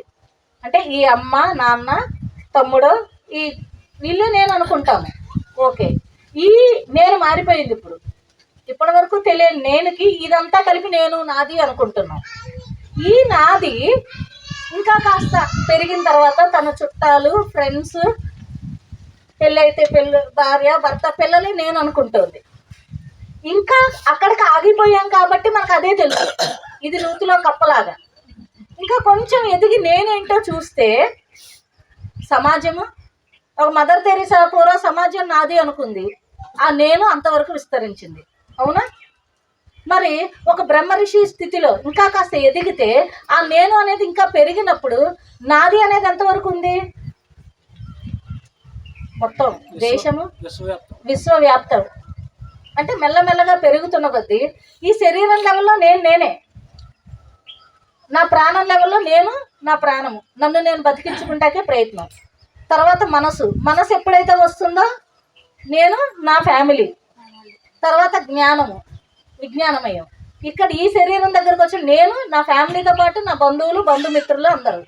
దాన్ని కొంచెం పెంచితే నేను నా ఆత్మ బంధువులు, ఇంకా కాస్త పెంచితే నేను సర్వ జీవరాశులు నాది. అవునా? ఈ నేను ఎక్కడికి వెళ్ళింది ఇప్పుడు? నేను నా ఆత్మ బంధువులు కాదు, ఆ జీవులు అవి అవి అంతా నాదే. పత్రికారు లాస్ట్ టైం ఒక వీడియోలో చెప్పారు, మొక్కలను కొట్టేస్తున్నారు. ఎందుకు కొడుతున్నారు? నీకు అక్కర్లేకుండా దీన్ని ఎందుకు తీస్తున్నావు? తప్పు. అక్కర్లేకుండా భూమిని ఎందుకు తవ్వుతున్నావు అంటే ఆ నేను ఎక్కడి వరకు వెళ్ళింది? సర్వవ్యాప్తమైంది. మొత్తాన్ని నేనే కాపాడుకుంటున్నా, నాది, ఈ మొత్తం నాది కాబట్టి. అవునా? అంటే మెల్లమెల్లగా మన స్థితి పెరుగుతున్న కొద్దీ ఈ నేను యొక్క పరివర్తన మారుతుంది. ఓకే, అయితే ఇక్కడ ఒక చిన్న పాయింట్ ఉంటుంది. నా పక్కనే ఉన్న వాళ్ళు బాధపడుతుంటే నాకు కనిపిస్తుంది, దూరంగా ఉన్న వాళ్ళు బాధపడుతుంటే కనిపించదు, అంతే. అయితే పక్కన ఉన్న వాళ్ళు బాధపడుతున్నా, దూరం ఉన్న వాళ్ళు బాధపడినా స్పందన ఒకటే. ఒకవేళ ఇక్కడ బాధపడితే అక్కడ బాధపడతా నేను, లేదా రెండు ఒకే రకంగా ఉంటాయి, అంతే డిఫరెన్స్ తప్ప ఇది నాది కాబట్టి నేను ఆగిపోయానంటే అక్కడ ఇంకా మనం సాధన చెయ్యాలి. ఎందుకంటే నీది అనేది లేదు. ఒక యోగికి విశ్వమంతా నీది అనే మాటలోకి వస్తుంది. అర్థమైందా? So my dear friends, Patanjali గారు మనకి చెప్పిన యోగ రహస్యము ఈ అష్టాంగ మార్గం. అష్టాంగ మార్గంలో ధ్యానము మనసుని, ఆత్మని పెంపొందించేటట్టయితే యమ నియమాలని మనం అర్థం చేసుకోవాలంటే స్వాధ్యాయ సర్జన సాంగత్యం ఇంపార్టెంట్. బుక్స్ చదవాలి. ఎన్ని బుక్స్ చదువుతారో మీరు చదవచ్చు అంటే కనుక బుక్స్ చదివి చూపించండి. ఇది నేను స్పెషల్గా రిక్వెస్ట్. ఇంకోటి, క్లాసులు మీకు అద్భుతంగా ఎవ్రీ సండే ఎవరో ఒకళ్ళు వస్తున్నారు. 2 o'clock కల్లా వచ్చి గ్రూప్లో మెడిటేషన్ చేసి సబ్జెక్ట్ విని వెళ్ళండి. ఓకే, అది కంపల్సరీ. నెక్స్ట్, దీన్ని పత్రికారు అంటారు బుద్ధుడు అయిన తర్వాతే ఈ భూమి మీద ఆఖరి జన్మ అంటారు. నువ్వు ముముక్షునిగా ఉన్నప్పుడు, బోధిసత్వుడిగా ఉన్నప్పుడు కూడా కుదరదు. నువ్వు బుద్ధుడిగా మారాలి. బుద్ధుడిగా మారాలంటే, ఆఖరి జన్మ చేసుకోవాలంటే బుద్ధుడు ఏం చేశాడు? అన్నీ వదలక్కర్లా. మన దాంట్లో అన్నీ వదలటం లేదు. వైరాగ్యం ఉంటేనే అసలు ధ్యానం వస్తుంది ఆటోమేటిక్గా. ఇంకా ఏదో ఉంది. ఏంటి? బుద్ధుడు ఏం చేశాడు? ఎస్, సేవ. తిరిగి చెప్పేవాడు బుద్ధుడు, దగ్గరకు వచ్చి చెప్పేవాడు బోధిసత్వుడు, తనకు తను చేసుకునేవాడు ముముక్షువు. అర్థమైందా? తిరిగి చెప్పేవాడు బుద్ధుడు. ఇక్కడ మనం అనుకుంటాం ఈ స్టేజ్ మీద నాకు అవకాశం లేదు, నేను చెప్పడానికి లేదు. అక్కర్లా. బిలాయిలో నేను అడిగి ఇంట్లోకి వెళ్ళి చెప్పాను.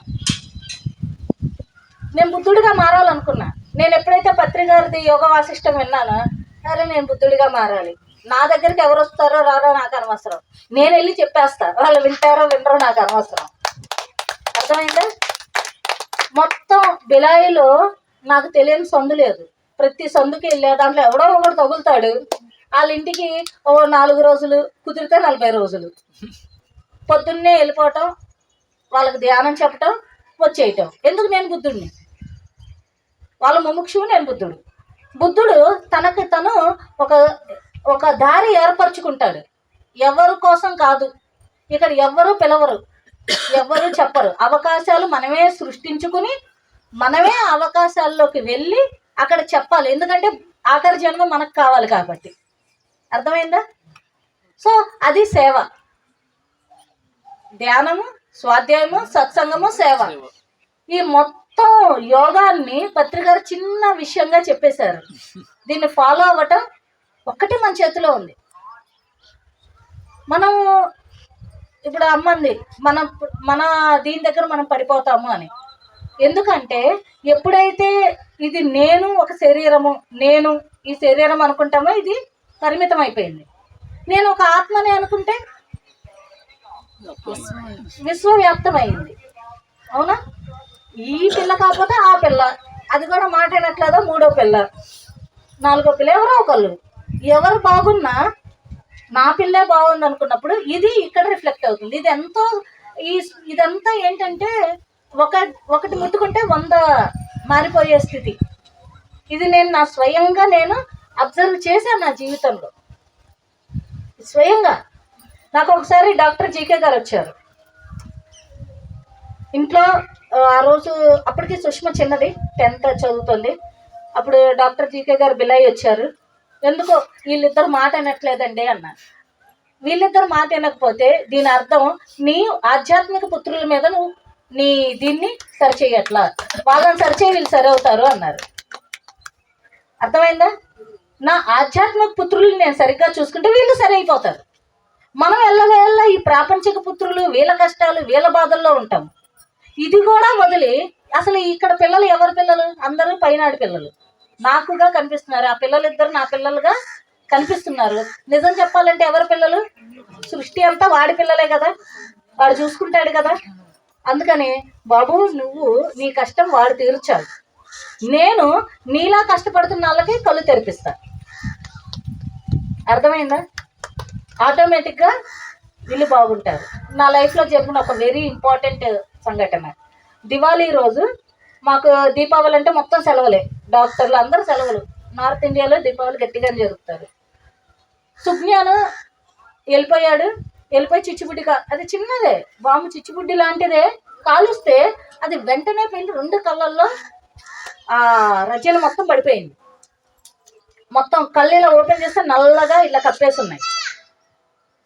అయిపోతే ఆ ముందు రోజే మా ఫ్రెండ్ వాళ్ళు ఒకళ్ళ ఇంటికి వెళ్తే అబ్బాయికి ఇంత భూతద్దాలు పడ్డాయి. ఏంటి ఇంత చిన్నపిల్లాడికి అంత భూతద్దాలంటే ఆవిడ ఏమన్నారంటే చిన్న ఇసుక రేణు పడిందండి, బాగా ఇలా నలిపాడు, మొత్తం పైన ఉన్న లేయర్ గీసుకుపోయింది అంటే నాకు ఓహో నలపకూడదనమాట ఆ పాయింట్ తెలిసింది. నెక్స్ట్ రోజు సుజ్ఞానికి ఏమైంది, మొత్తం చిచ్చుబుడ్డిలోని ఆ రజనంతా కళ్ళలో కొట్టేసింది. అర్ధరాత్రి 10 అయ్యింది, ఎక్కడ డాక్టర్ లేడు. అసలు మాకేం చేయాలో తెలియలా. ఫస్ట్ ఏం చేశాను, కళ్ళకు తెల్ల గుడ్డ కట్టేసి, మామూలుగా కళ్ళు తెరవకుండా ముందు గుడ్డ కట్టేసి, ఎందుకు నలుపుకోకూడదు కదా, నేను ఆవిడ చెప్పారు కదా. గుడ్డ కట్టేసి ఇమీడియట్గా పెద్ద హాస్పిటల్ జనరల్గా తెరిచి ఉంటాయి, డాక్టర్ లేడు. ఆ కాంపౌండర్ వాళ్ళకి ఇష్టం వచ్చిన వైద్యం చేశారు. కానీ ఏంటంటే డిజిటల్ వాటర్తో కళ్ళను క్లీన్ చేశాడు ముందు. ఇక క్లీన్ చేసిన తర్వాత ఏమంటే కళ్ళు ఉన్నాయా లేదా అనేది రేపు తెలుస్తుంది, పెద్ద డాక్టర్ రావాలి, మాకేం తెలియదు అని చెప్పి వదిలేశాడు. నేను మళ్ళీ కళ్ళకు గుడ్డ కట్టేసి ఇంటికి తెచ్చాను. ఆ రోజు ధ్యానంలో కూర్చుని మహావతార్ బాబాతో ఒక రిక్వెస్ట్ పెట్టాను. వీడు మరి భూమి మీద ఏదో పని చేస్తాకే వచ్చాడు. ఇతను తన కళ్ళు నువ్వు కాపాడు, ప్రపంచానికి కళ్ళు నేను తెప్పిస్తాయి, నా కొడుకని కాదు, ఇతన్ని నువ్వు చూసుకో, ప్రపంచాన్ని నేను చూసుకుంటా, ఈ ఒక్క అవకాశం నాకు ఇవ్వు, ఇది నువ్వు చూసుకో. ఎందుకు నా పిల్లాడని నేను పడతాను, అది ఎవరైనా చేస్తారు. ఆడు నీ పిల్లాడు కూడా కదా, అందరికీ తండ్రి భగవంతుడు అనుకో, వాడే చూసుకుంటాడు. నేనేంటి, నేను మీడియేటర్ని కాబట్టి మీడియేటర్తో పని లేదు, నువ్వు డైరెక్ట్గా చూసుకో, నేను ప్రపంచాన్ని చూసుకుంటాను. ఆ రోజు ఆయనకు ఒక పిటిషన్ దాఖలు చేసి ధ్యానంలో కూర్చుని పొద్దున్నే మాకు ఒక కాల్ వచ్చింది, రాయ్పూర్లో ఒక మంచి స్పెషలిస్ట్ ఉన్నారంటే ఐ స్పెషలిస్ట్ తీసుకెళ్ళండి అని. అమ్మాళ్ళకు కూడా తెలియదు, అమ్మకి డౌట్ వచ్చింది, ఇదేంటి ఫోన్ ఎత్తట్లేదు, ఏదో తేడా కొట్టిందని ఆవిడకి ఎక్కడో సెన్స్ అర్థమైపోయి నాకు ఫోన్ చేస్తూనే ఉంది. చెప్పలేదు. పొద్దున్నే హాస్పిటల్కి తీసుకెళ్ళిపోయి మా అన్నయ్యకి చెప్పాను. ఆయన మొత్తం కళ్ళు క్లీన్ చేసి మళ్ళీ లోపలికి చేసి, మీరు చాలా అదృష్టవంతులండి, ఇంత మందు పడింది కానీ ఐ రెటీనా మీద ఒక్క గీత కూడా పడలేదు, ఈజ్ సేఫ్. అది మీరు నమ్మరు, ఇలా తీస్తే నాకు భయం వేసింది ఆ కళ్ళు చూస్తానికి, అంత అతుక్కుపోయింది మందు, సేఫ్. సో మనం ఇటు చూసుకుంటుంటే వాళ్ళు అటు చూస్తారు. సేవలో ఉన్న గొప్పతనం అది, నేను అందుకు చెప్తున్నా. ఎక్కడికి వెళ్ళినా నేను ఈయన ధ్యానం అంటే ముందు ధ్యానానికి ప్రిఫరెన్స్ ఎందుకు ఇస్తామంటే, మన మనసు మన మెదడు చాలా చిన్నది, మనం చాలా చిన్నగా ఆలోచిస్తాము. ఆ విశ్వము యొక్క మెదడు చాలా పెద్దది, యూనివర్సల్ మైండ్ అన్నమాట. మన మైండ్ చాలా చిన్నది, మనం చాలా తక్కువ రీతిలో ఈ సృష్టిని, ఈ జరిగే కర్మని, క్రియని అర్థం చేసుకుంటే ప్రయత్నిస్తున్నాం. అవునా? ఈ కర్మ సిద్ధాంతం మనకు అర్థం అవ్వాలంటే మన చిన్న బ్రెయిన్ చాలదు. అందుకనే మనకు చాలానప్పుడు దాని గురించి పీకులు నాటే బదులు అది వదిలేసేయండి. ఎవడిచ్చాడో వాడికి. నేను ఒకటే అంటాను, నువ్వు ఇచ్చావు నువ్వే తీయి, నాకు సంబంధం లేదు దాంతో. నేను ఏదైతే నాకు ధర్మమో, ఇక్కడ మీరు ఒకటి అర్థం చేసుకోండి, ధర్మము అంటే భార్యగా నాకు ఒక ధర్మం ఉంటుంది, ఆ ధర్మం నేను మాట్లాడట్లా.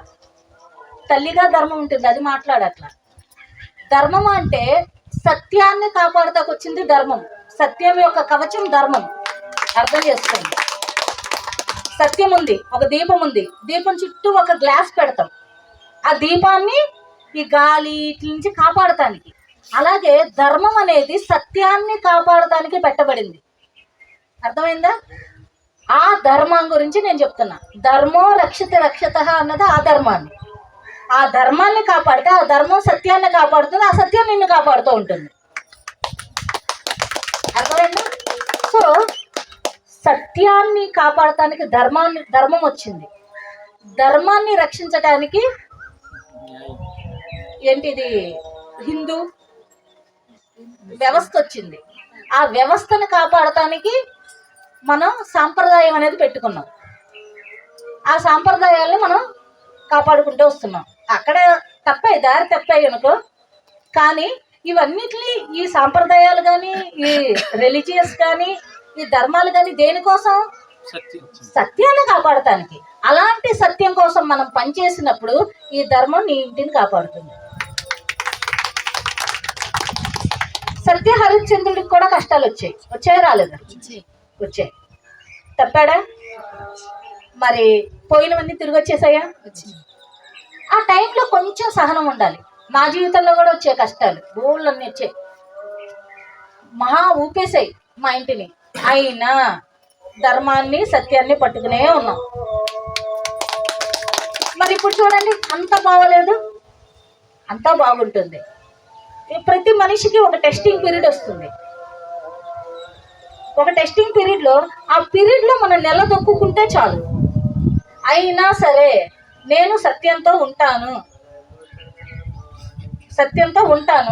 ఆ సత్యమే నన్ను కాపాడుతుంది అనుకుంటే చూడండి, అదే కాపాడుతుంది. ఇవన్నీ నా ఎక్స్పీరియన్సెస్. ఒకరోజు సుధీర్ గారికి ఒక జాబ్ మానేశారు, వచ్చేస్తుంది అన్నట్టు. సంవత్సరం అయింది, రాలా. డబ్బులన్నీ కరిగిపోతున్నాయి, మొత్తం బ్యాంక్ బ్యాలెన్స్లు, పిఎఫ్లు మొత్తం లేచి ఏం ఆగవు కదా, అయిపోయాయి. ఇంకా ఇంట్లో స్థితి ఏంటంటే ఉప్మా స్థితికి వచ్చింది. రోజు ఉప్మా, ఏం చేయాలో తెలియదు. ఆ టైంలో నేను ఇక్కడ నాకు చిరాకు వచ్చింది. ఇంట్లో ఉండి ఇక్కడ కూర్చుని ఏడుస్తున్న బదులు అక్కడ నాగపూర్లో 5 రోజులు ధ్యాన యజ్ఞం జరుగుతుంది, అక్కడికి వెళ్ళిపోతాను నేను అని వెళ్ళిపోయా. పొద్దున్న రాత్రి ధ్యానమే నా పని. నేను నా పక్కన పత్రికారు పొద్దున్నే 3ంటికి లేచి నేను డయాస్ దగ్గరికి వెళ్ళిపోయి ముందు సీట్లో కూర్చుంటే పక్కన చూస్తే సార్, అబ్బాయి ఈయన కూడా లేచి వచ్చేస్తున్నారా అనుకున్నా. ఒకరోజు ఇట్లాగే వస్తున్నా, లేచి ఏం చెయ్యాలి అర్థం కావట్లే, ఏం చెయ్యాలో. ఇంటికి వెళ్ళాలంటే భయం వస్తుంది, మళ్ళీ ఏంటి సిచ్యువేషన్స్ అని. పత్రికారు పొద్దున్నే నవ్వుతూ పెట్టి మొహం అయ్యడు మొహంది అన్నారు. జాబ్ వస్తుందిలే, మీ ఆయనకి జాబ్ వస్తుందిలే అన్నారు. మీరు నమ్మరండి, 5th డే అక్కడ ధ్యాన మహాచక్రం అయిపోయింది. ఓకే, అంతా ఈ వచ్చే టైంకి నాకు కాల్ వచ్చింది, మీ వారికి ఈ కంపెనీలో జాబ్ వచ్చింది అంటే నేను పత్రికారి దగ్గరికి పరిగెత్తుకుంటే వెళ్ళాను. సార్ జాబ్ వచ్చిందంటే నేనే చెప్పాను అతనికి జాబ్ ఇవ్వాలి అని ఇప్పించారు. అంటే ఏం కాపాడింది? ఒక గురువు ఎందుకు పనిచేస్తాడు? మనం సత్యం కోసం పనిచేస్తే ఆ గురువు మన కోసం పనిచేశారు లేదా? జాబ్ అనే దానికి పత్రికారు ఎందుకు చేయాలి అసలు? అవునా? ఎంత చిన్నది. మరి దానికోసం ఆయన ఎందుకు చేశారు అంటే, మరి నేను సత్యానికి పనిచేస్తున్నాను. ఇవన్నిటిని, నా కష్టాలు బాధలు అన్నీ పక్కన పెట్టి ఇవన్నీ నాకు సంబంధం లేదు, నేను చేస్తూనే ఉంటానని చేసుకెళ్ళా. నాకు ఆయన పనిచేశారు, చాలా చోట్ల చేశారు ఆయన. నిజంగా మీరు నమ్మరు, ఎన్నెన్ని చోట్ల ఆయన నిలబడి ఎన్నో విషయాలు దాటించారు. అర్థమైందా? మరి ఒక పరమ గురువు ఎందుకు వచ్చాడు అంటే, మనం చేస్తున్న సేవని. సేవ ఎవరి కోసం చేయాలి? మన కోసం మనం చేసుకోవాలి. నేను బుద్ధుడిగా ఆఖరి జన్మ పొందాలి అనుకున్నా కాబట్టి నేను సేవ చేస్తున్నా.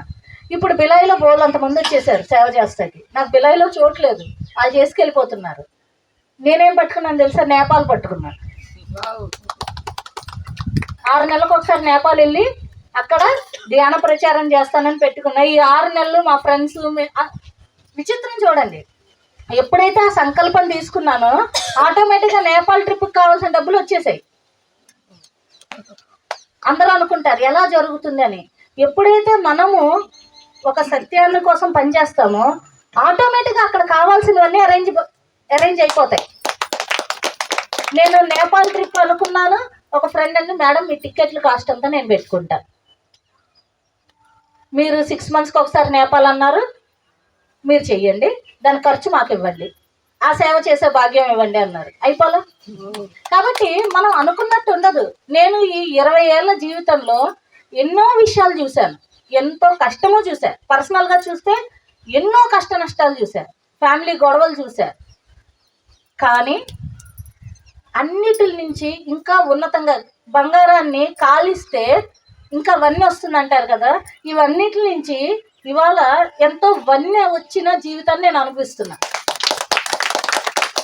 ఈ కష్టాలు ఇవన్నిటికి మనం తల వంచి ఆగిపోయామా? ఆఖరు అది టెస్టింగ్, గుర్తుంచుకోండి. ఇది కూడా దాటాలి, ఇది కూడా దాటాలి. ఇది కూడా దాటాలంటే సంసారం నాతో ఉండి నేను సంసారంతో పట్టుకుని ఉండకూడదు. అది ఉంది రాని, కష్టం వచ్చింది ఉండని, విసిగిస్తున్నారు విసిగించని, నేను సత్యం కోసం పని చేస్తున్నాను, నా పని నేను చేసుకెళ్తా. అర్థమైందా? ఇలా ఉండగలిగితే ఫ్రెండ్స్ ఎంతో జీవితం అసలు ఎంత అద్భుతంగా ఉంటుందంటే, కుదిరినంత సేవ చేసుకెళ్ళండి. ఉన్నా లేకపోయినా డబ్బులతో పని లేదు సేవకి, నోటితో పని ఉంది ఈ సేవకి. అవునా? వెళ్తున్నారు 10 మందికి కష్టంలో ఉన్నారు అంటే ధ్యానం చేయండి అని చెప్పి వెళ్ళిపోండి. ఎప్పుడో మళ్ళీ వస్తుంది, అరే ఆయన ఎవరో ధ్యానం చేయమని చెప్పారు, మళ్ళీ ఇంకోసారి వింటాడు వాడు. అప్పుడు మొన్న కూడా ఒకళ్ళు చెప్పారు ఇవాళ అంటే ఒక దెబ్బ మనం వేసాము, 99 దెబ్బలు పడ్డాయి, 100వ దెబ్బకి ఆడు పడిపోయాడు. కానీ 99లో ఒక దెబ్బ మీది కూడా ఉండటమే బుద్ధత్వం. అర్థమైందా? అరే నేను చెప్తే ఎవరంటారు, వినకపోవచ్చు, కానీ ఒక దెబ్బ పడిందా లేదా? అర్థమైందా? ప్రతిదీ బిలాయి వచ్చినప్పుడు మీ అనుభవాలు మీతో ఉన్నప్పుడు చెప్పినవి చెప్పండి. పత్రి గారితో నా జర్నీ చాలా ఎక్కువే ఉంది, చాలా నేర్చుకుంటాం కూడా ఉంది. చెప్పండి మేడం. అండ్ వెరీ క్లియర్గా చెప్తున్నా, ఇవాళ మనందరం చాలా అనుకుంటాం, నేను ఇవరకు అలాగే అనుకునేదాన్ని, ఆహా బుద్ధుడు ఎంత శాంతిగా బతుకుతున్నాడు, రాముడు, మనం దేవతలు గురువులందరినీ ఆహా అనుకుంటాం. కానీ వాళ్ళు అక్కడికి రావాలి అంటే ఎంత ముళ్ళ దీని మీద కూర్చుని నడిచి అక్కడికి వచ్చి మనకు కనిపిస్తున్న పిక్చర్ వెనకాల చాలా పెయిన్ ఉంటుంది, చాలా నొప్పి ఉంటుంది. అర్థమైందా? నేను ఎన్నో నొప్పులు పడ్డా, మామూలు నొప్పులు పడలా. అర్థమైందా? మా అత్తయ్య గారు వాళ్ళతో ధ్యానం మొదలెట్టినప్పుడు రిజెక్షన్, టోటల్ రిజెక్షన్ అత్తయ్య గారు వాళ్ళు. మా వారితో ప్రాబ్లము. ఇప్పుడు ఇంత బాగా చెప్తున్నారు ఒక యోగి, అప్పుడు ఫుల్ తాట తీస్తామే నాకు. మరి ఆ టైంలో ఆయన స్థితి అది. ఆయన్ని మార్చుకున్నది పత్రి గారే, నేను కాదు. ఆయనే మార్చుకున్నారు. ఏం చేశారో ఆయనకే తెలియాలి. నేను పనిచేస్తూ వెళ్ళాను. మీకు విషయం చెప్పేది ఏంటంటే, ఇన్ని కష్టాల్లో కూడా నేను ధ్యానం సేవ వదల్లా. నాకు మాస్టర్స్ ఒక మాట చెప్పారు, నీ పని నువ్వు చూసుకో, అతన్ని మేము చూసుకుంటాం అన్నారు. నిజం, నా పని నేను చేసుకుంటూ వెళ్ళాను. మారితే మారారు, మారకపోతే మారకపోయారు. నా పని నేను చూసుకుంటా. మారలేదనుకో సంఘర్షంతో పనిచేస్తా, మారారనుకో ప్రశాంతంగా పనిచేస్తా. పని చేయటమే ఇలా ఉండేది నాకు. ఓకే, మరి అలా ఎన్నో సమస్యలు, ఎన్నో మానసిక ఒత్తిళ్ళు, ఎన్నో ఫ్యామిలీ ట్రబుల్స్, ఎన్నో ఫైనాన్షియల్ ట్రబుల్స్, దేనికి కూడా తల వంచల. నా జీవితంలో ఒక గురువు ముందు తప్ప ఈ కష్టాల ముందు నేను తల వంచాల. ఇప్పటికీ ఒకటే అంట, ఏమన్నా ఎలానే అన్నారు, ఏదో జరుగుతుంది ఎలాగో చూద్దాంలే. అప్పుడు ఇప్పుడు కుంభమేళాకి వెళ్తున్నా, అమ్మంది అదే కుంభమేళాక ఎందుకే ఇప్పుడు ఎలానే మీ మీ ఆయన జాబ్ మారుతున్నారు, ఏదో లేదు అదే ఇది ఇదే ఎలా జరుగుతుంది. దేనికి నేనేం భయపడలా. ఎందుకు? నాకు తెలుసు ఒక మూలకి ఒక సత్యం తెలుసు, ఒక టెక్నిక్ తెలుసు. ఏంటంటే నేను గట్టిగా సత్యాన్ని పట్టేసుకున్నా. అది ఎలాగో పడదు కదా, కానీ నేను పడను. సత్యం ఎక్కడైనా ఓడిపోవటం చూసారా? ఎక్కడైనా ఎవరైనా సత్యంతో ఉన్న వాళ్ళు కింద పడిపోవటం చూసారా? ఓడిపోవటం, అవమానించటం ఏం లేదుగా. కనిపిస్తాయి, పడిపోయినట్టు కనిపిస్తాయి. ఇప్పుడు సముద్రంలో దూరం నుంచి చూస్తే పడవిలో మునిగిపోయినట్టు కనిపిస్తుంది, కానీ అది అక్కడేం మునగదు, ఇక్కడ కనిపిస్తుంది. అలాగే నాకు ఒకటే నమ్మకం, ఆ సత్యాన్ని పట్టుకుని అది ఎలాగో పడదు, దాన్ని పట్టుకుని నేను పడను. కాబట్టి ఏది ఎలా అన్నా జరగని. మా వారు ఒకసారి అన్నారు, నేను వదిలేస్తా ఇలా అయితే అని. వదిలేసాయి పర్వాలా, ఎందుకంటే నేను దాన్ని పట్టుకున్నా. వదిలేస్తే ఏంటి పోయేది? అవునా ఫ్రెండ్స్? ఎందుకు మీకు ఇంత చెప్తున్నానంటే, నా పర్సనల్గా చెప్పడం వల్ల ఇదేమి ఈజీగా ఉండదు. ప్రతి యోగికి, ఇప్పుడు కనిపించే ప్రతి ఒక్కరికి ఎన్నో కష్టాలు దాటి బయటకు వచ్చిన వాళ్ళే. మా వారు ఒకసారి అన్నారు, ఇలాగే నువ్వు ఉంటే నేను అసలు నాకొద్దు పర్వాలా. మా ఫ్రెండ్ ఒక ఆమె అడిగింది, ఇవాళ చెప్తున్నా, ఏంటి సుమి అంత ఇదిగా పర్వాలేదు అంటావు అంటే, ఏమే ఇప్పుడు సడన్గా మా వారు చనిపోయారు, నేనేం చేస్తా? ఓకే అనుకుంటాగా, అనుకుంటాను లేదా? అనుకుంటా కదా. అలాగే ఏంటి పెద్ద, ఒక్కలమే వచ్చాం ఒక్కలమే పోతాం. ఏంటి మధ్యలో ఎవరు బెదిరిస్తున్నారు? దేనికి బెదిరిస్తున్నారు? ఇది ఆపు అంటే ఎవరినైనా అడ్డు తీసేస్తా, నాకు అనవసరం.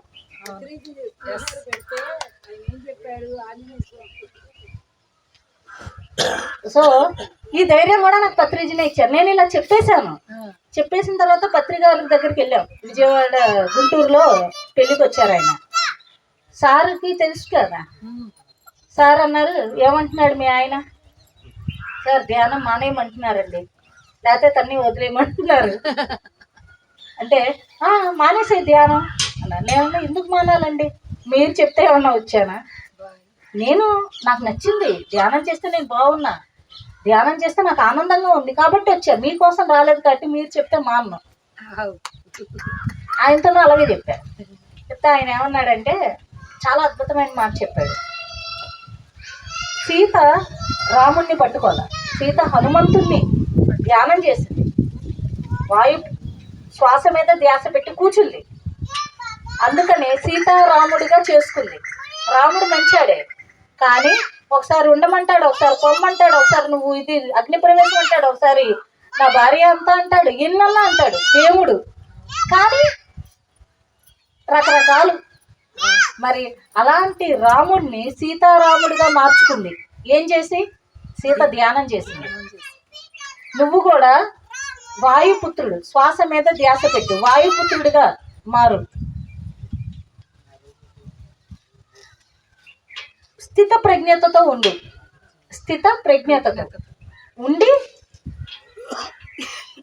ధ్యానం చెయ్యి.